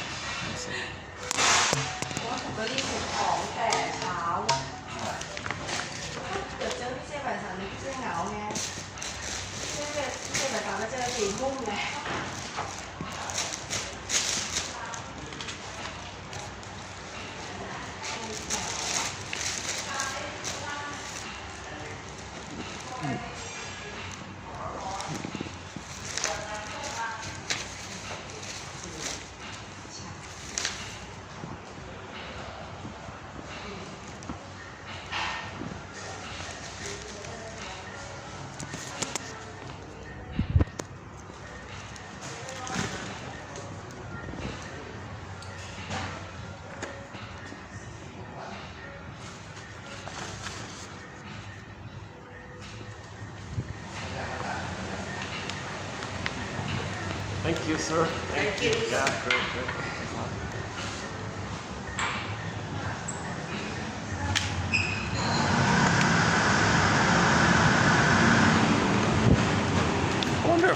I wonder if I can take a peek on that.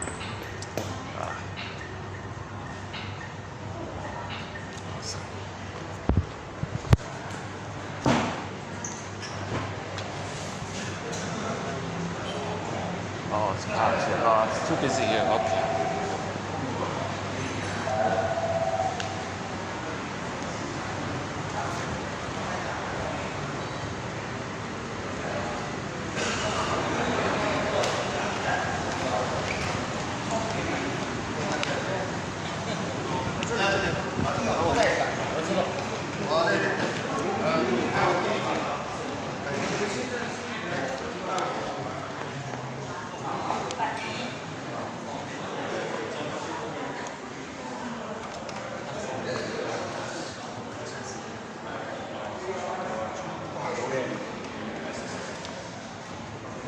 Oh, can I peek in here? What about here? Oh, all right. Oh, good, good. Oh, lucky break here, yeah. This is usually either occupied or locked or something.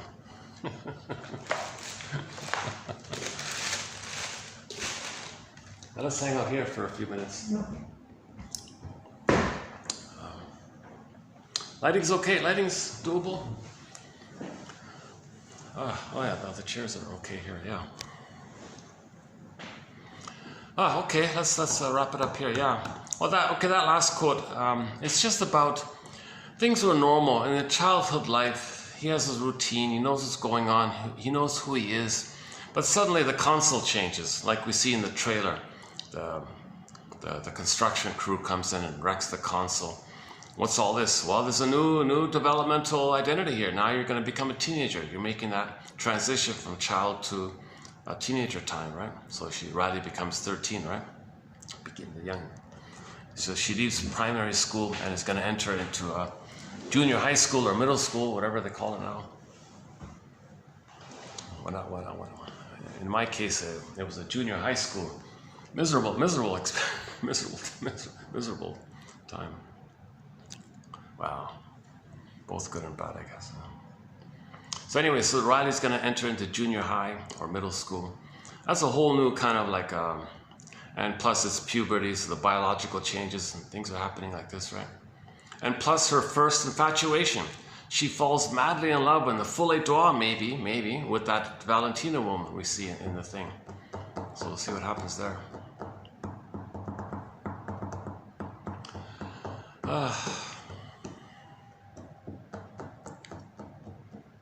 Oh, today's a relief. Today I got lucky today doing the video. The past couple of videos have been very choppy, very bounced around like constantly. Today's been one of the better days, yeah. What is today? Today's Wednesday, is that right? Today is Wednesday, right? Wednesday, yeah. Today's Wednesday.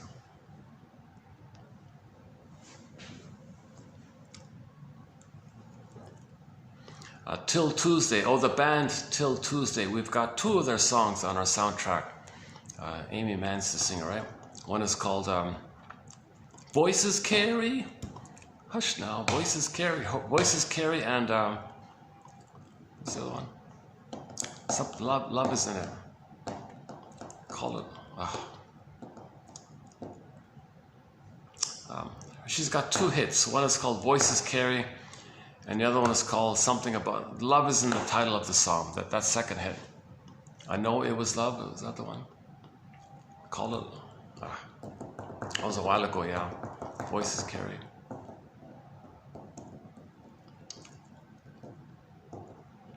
She's talking about dating a narcissistic guy, and he was kind of controlling her all the time and telling her, don't speak loudly, voices carry.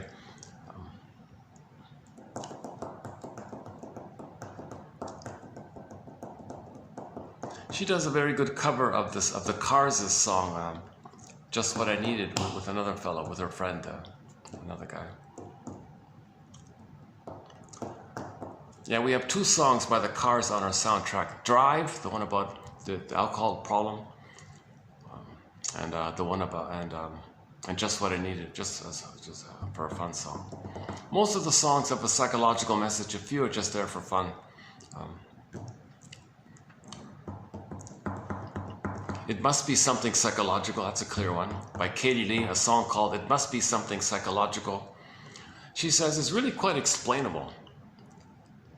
She says in the song that she only likes men who are unattainable because the mother was unattainable, so she can only like men who are unattainable, unfinished business with the mother, so she can only like narcissistic men who are emotionally unavailable because her mother was emotionally unavailable. It's not logical, it's psychological. It must be something psychological. We got 3 songs from her. That one, Shrinker Man, Shrinker, that one, and Properly Loved. Yeah, she laments in the song, I was never properly loved. My mother was emotionally immature. I was unmothered. I feel like a motherless child. Oh, that one, Hootie and the Blowfish guy. that does a little, like a mini 1-minute song about that. Sometimes I feel like a motherless child. That one. See, the mother who did that, the mother who didn't love her child, she's trying to say, well, I was unmothered, so she can't mother her child because she was unmothered, and that's a kind of a communication to that effect. And she's meant to make that inference as well. Gee, why am I not able to be motherly with my child? Was I unmothered? Mother, didn't you? What happened to me? What did you do? Well, tell me your story. I won't blame you. I want the story. I want to heal. I want narrative medicine. I want the story. The truth will have set me free. Tell me the upsetting truth. She won't. I want the key. Oh, you're blaming me? What are you blaming me for? No, I'm not blaming you. I want your story. So she'll dodge. Oh, I'm busy now. Oh, no, you're dodging. Sorry.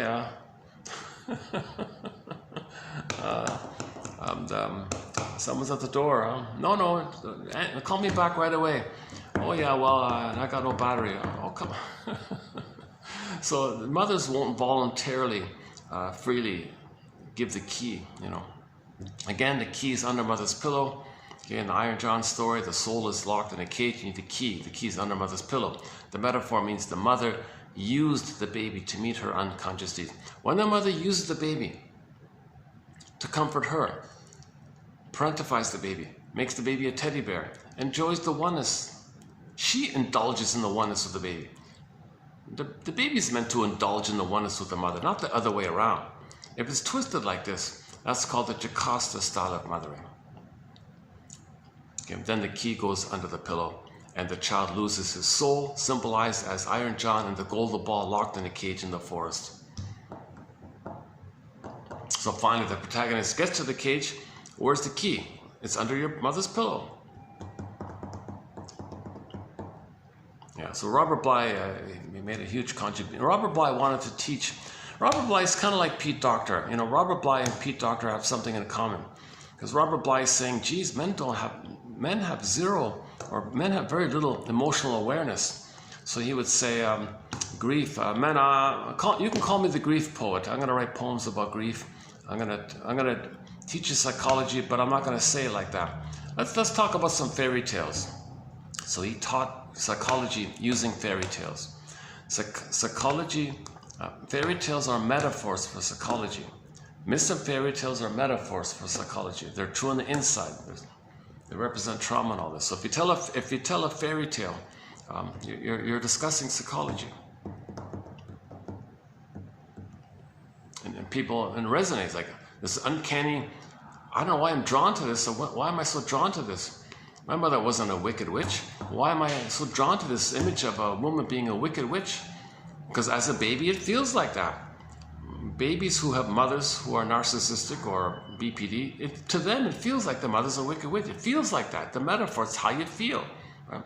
Baby creates an image as well.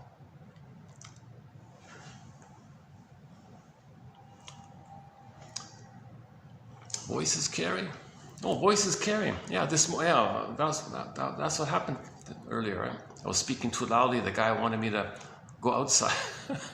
Could you do your video outside? Voices carry. He could have said that to me. Sir, voices carry. We've got an important meeting here. We've got a VIP meeting here. Voices carry. Oh, can I close the door? Oh yeah, good, I'll close the door.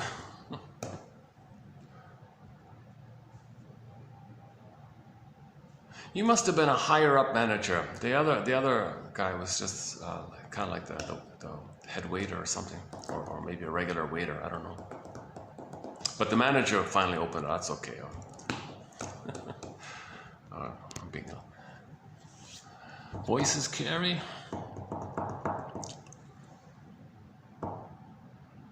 You know, that's a comforting. That round.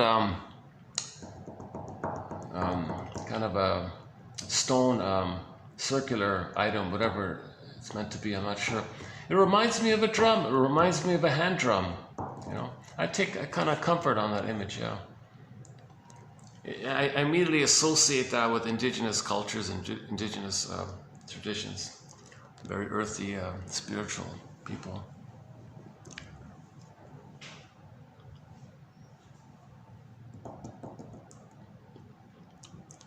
Yeah, we have a thing called the 48 symptoms of homotraumacus. It's not an official TQ quote here, but something on the side I'm once in a while visiting. And we did a run-through of the 48 symptoms of homotraumacus back in 2725, part 3 of 3. 7.5-hour video. It takes a long time to go through, very emotionally draining. I did a tired, abbreviated, partial run-through of it recently in 2805, part 6 of 6. I didn't do it justice, so I don't even really recommend it. I prefer the older one, the 2725, part 3 of 3, about the pillage and the breaking the environment and like the outer issues. So inside out, as above, so below. So the message of yesterday's video was, if a person can reconcile and find inner peace and all that, the outer will reflect that. If there's disharmony within, then there'll be disharmony outwardly. If there's inner emotional poverty, there'll be outer poverty, that kind of thing. Inside, as above, so below. So we talk about that a fair bit.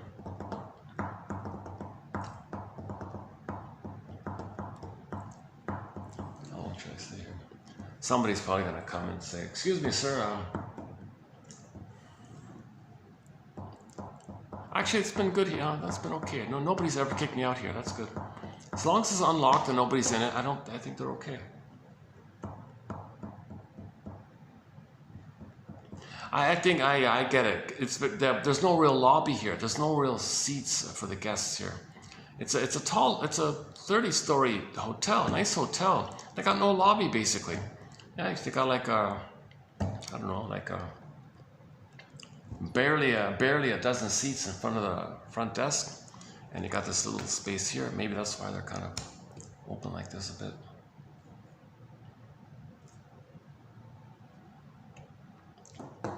Voices carry.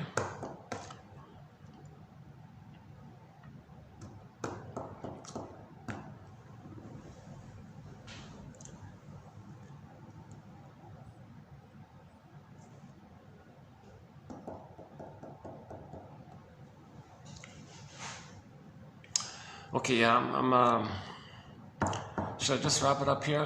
Today wasn't so bad. I thought today's video was okay. I think I crammed in a lot of quotes. Not too many interruptions this time. I'm speaking a little more kind of smoothly. Yeah, today was one of the better videos compared to, in terms of content and material and insights, they're all excellent.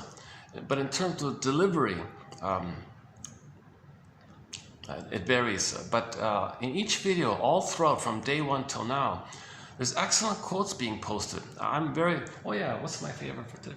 And usually the exercise, the idea is to find out one that you like. So yeah, I haven't done that yet. I haven't done that with this one. Uh-oh. Are they trying to come in?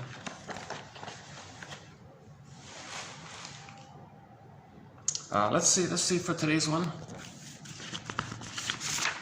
Okay, that's tomorrow's, hold on. What's my favorite for today? Let's see. Yeah, that Barlow quote is good from 08. That's a good one from Barlow. And the Hendrick one, that's a good one.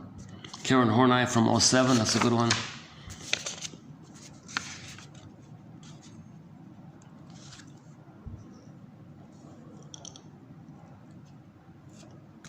Okay, so I think the first one is good by DeForest. About the difference between fear and anxiety. I think that's a good one. The one by Sharp, Ella Sharp, that one there, infantile fears. Yeah, strongly cathected unconscious situations, okay. The Folie Droit, okay.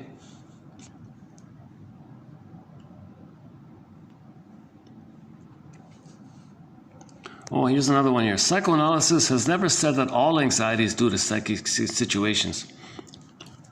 Okay, just to clarify, yeah, so we're not talking about normal social, like, future, like you're not sure about what the weather's going to be. Like, you're planning a picnic tomorrow. What's the weather going to be like? Oh, if it's going to rain? That benign kind. We're not talking about that kind of anxiety. We're talking about something triggers your old unprocessed infantile fears, those anxieties. And then your body responds accordingly. Then you got all the symptoms from that. Now we're talking about that anxiety. So we're not saying all anxiety is from that. And anxiety can be disguised in so many ways, including the guy not wanting to lie down on the sofa to talk with the shrink. He wanted to sit up to keep an eye on him. And I think the point here that anxiety, like, it's real. Like, okay, how does anxiety arise in human beings? It must at some moment have had an actual basis. It must have been caused by a real experience. Okay, so anxiety was caused by a real experience. As a baby, you were helpless and vulnerable and trusting and passive and right, no agency, nothing you can do, and you totally trusted, and she betrayed you. Your mother betrayed, she exploited her power. She was the giant, you were the helpless baby, and she exploited her power. So the baby was helpless like this. This leads to anxious apprehension later on, called anxiety, or neurotic worry. And then, so there's a reason. Anxiety is the, hang on, where is it? Yeah, that doesn't mean you are experiencing anxiety for no reason. There's always a reason, yeah. Infantile anxiety, which is bound up in the symptoms, okay.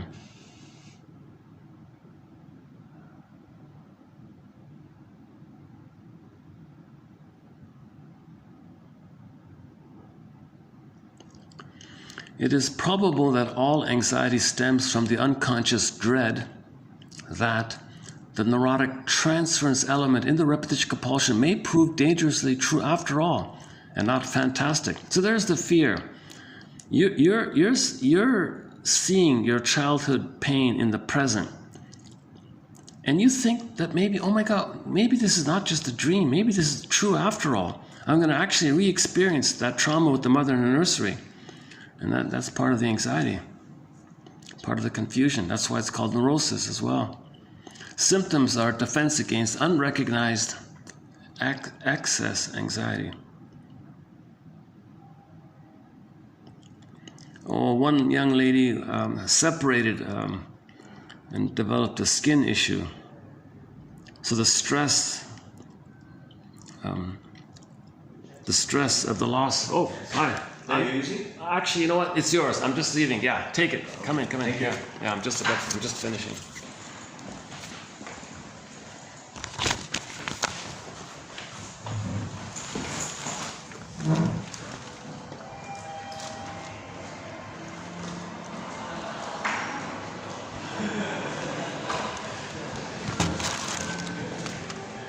Hold on a second. Yeah, so that's pretty much it then. Let's just wrap it up here then.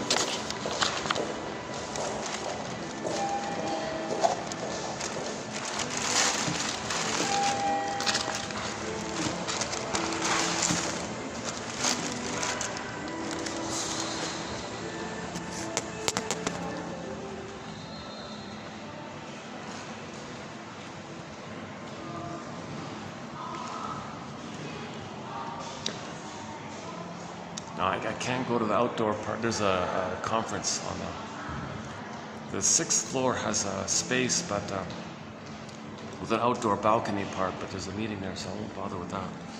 Let's just wrap it up here. Yeah. Okay. Any final thoughts here before we close today's video? Any final thoughts here? Anxiety.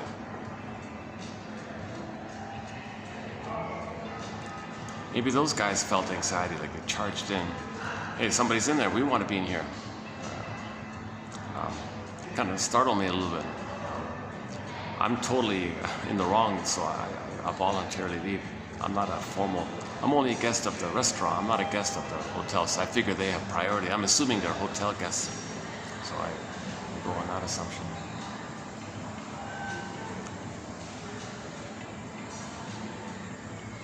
Oh, here's some flowers here. Yeah. Are they real? Oh, no, fake. Oh, all fake flowers here.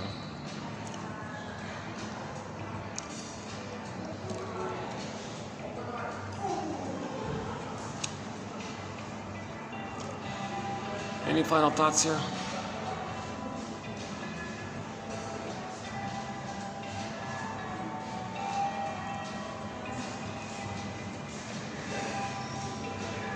So anxiety means old childhood fears coming up, but you don't remember the nature of those fears.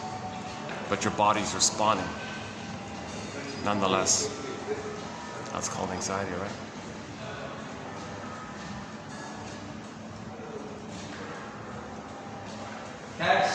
Oh.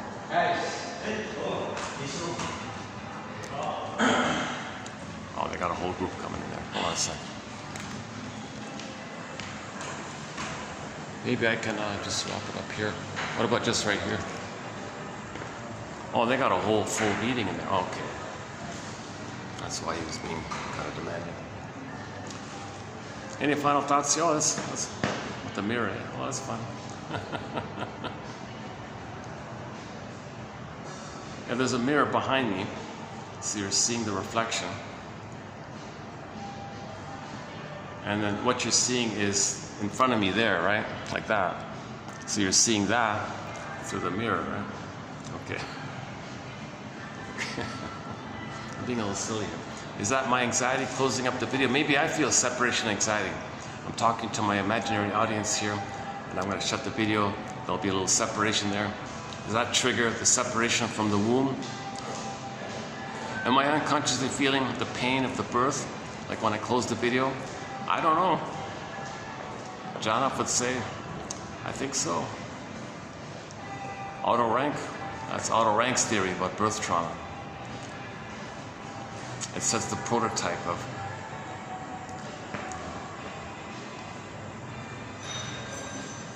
see, we're trying to process old fears, so we find ourselves triggered toward, that's sort of the positive intention of being triggered about things in the present to bring up the past, because we're trying to face the past, heal the past, so we can love the life in the present. So there is this kind of tendency to re-experience the past because we're trying to find our story. A classic example is the falling in love stories, right? The falling in love relationships. So if the person didn't get love from the mother, they'll find somebody who reminds them of the mother and replay the disappointment to know that they were disappointed with the mother, to get the story. So that's sort of innate drive for healing. We're trying to find our story. How's the lighting here? Is the lighting better this way?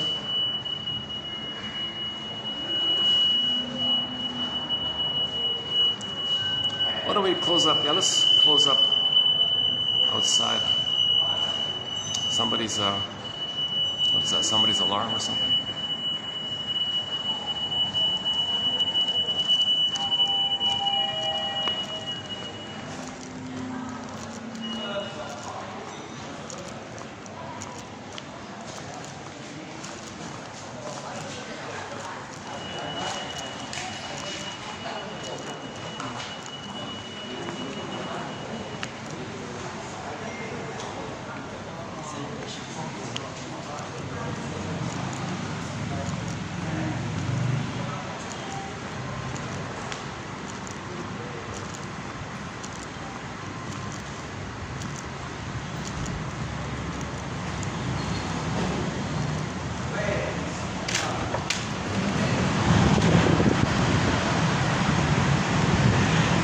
Should we close up here? Okay, thanks very much. Maybe we'll just close up here. Oh, hang on.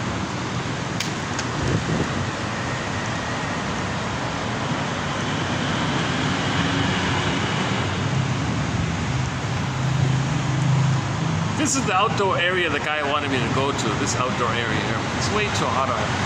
I've got like 2 minutes. In 2 minutes, I'll be drenched in sweat here.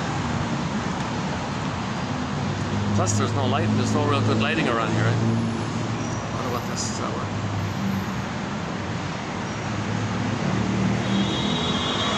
Okay, let's just wrap it up here. Yeah. We're gonna guess. Let's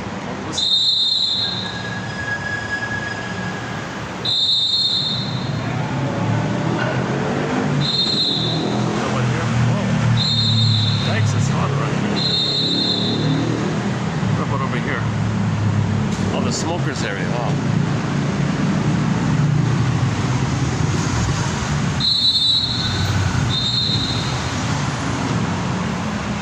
Well, there's a chance to feel important if somebody's directing traffic and they have a whistle.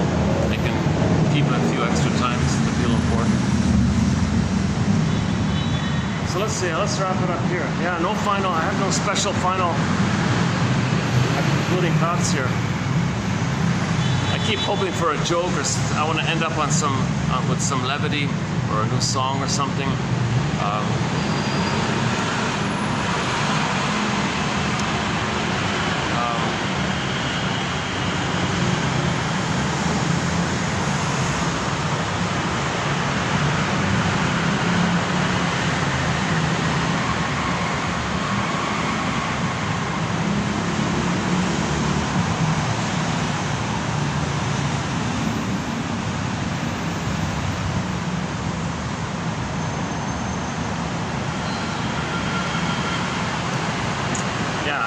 No smoking, yeah, good. Yeah, so no smoking. If the woman's pregnant, Janoff says, if the woman's pregnant and she smokes, Janoff says, then that mother is causing the baby to not receive enough oxygen, because the smoking constricts the vein in the cord which sends oxygen to the baby.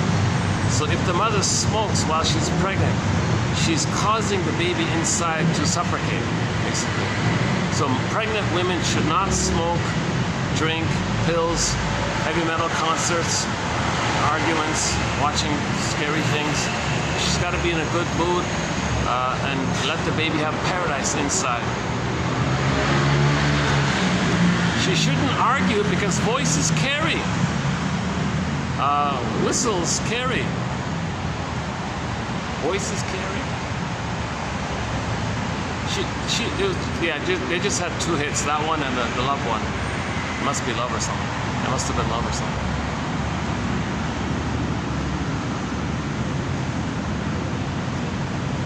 Yeah, so our most newly recently added song to our soundtrack is You Are the Light. You are the light. That one there. So my thesis is these quotes are the light, in a sense that they're giving us a lantern to see aspects of ourselves that we don't know due to trauma. We can see it, we can get it back, have our connection with ourselves, and the light of consciousness of our uniqueness. We can express the pleasure of that. That's shining a light, so to speak, from there. It's way too noisy here, isn't it? You might not even really be hearing me, right? So I'm on one of the main roads here. Oh, the smokers area. Oh, maybe I can go back there. Oh no. There's a bunch of other people there.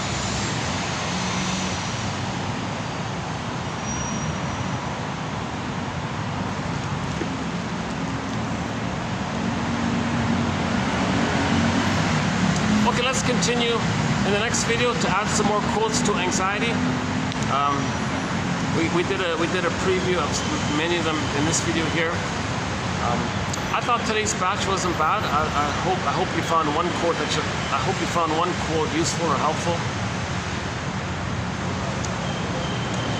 The last video was done in 3 parts. It was a very good quote about reconciliation and forgiveness, that whole area. We did 12 videos on the BPD phenomena. Grotstein, Christine Lawson, very good quotes about the BPD phenomena. We did a few quotes on the Talionic topic, a few quotes, a couple on the Snow White story, yeah, recently Snow White, a few on anxiety. I mentioned Janoff. So it's been very good, all of the quotes from day 1 till now. So we now have over 10,000 quotes in the collection. Hard to find quotes. Some of them are hard to find. Some of these quotes come from printed books which haven't been digitized yet. Plus, some of the quotes came from digitized books which have been removed recently. So they're harder to find.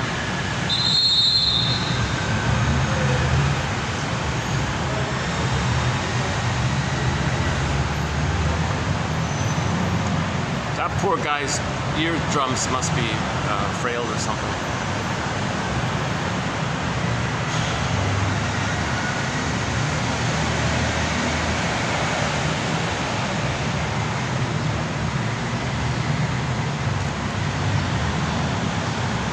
Any final thoughts here? What's the time? Let's see. 3:54.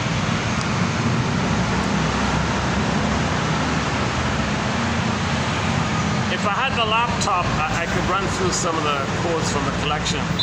It's always fun. It's always fun to run through the collection.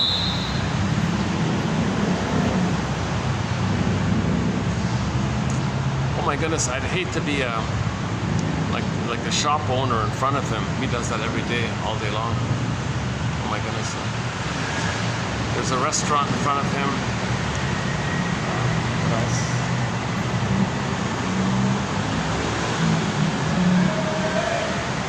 Some kind of a, I'm not sure what that is.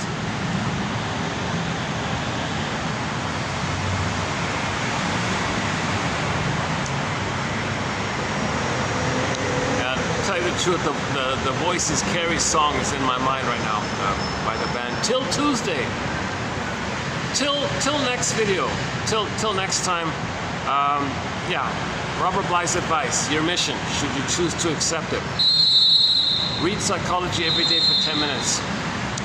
Forgive it for its jargon. Take a quote, free associate. Your mission. Another mission, should you choose to accept it, is to go on YouTube, type in Bruce Springsteen, Independence Day, Toronto, and listen to the intro he gives to that song. It begins with fathers and sons, fathers and sons, fathers and sons. That one there. And I'll see you next time. Till next time.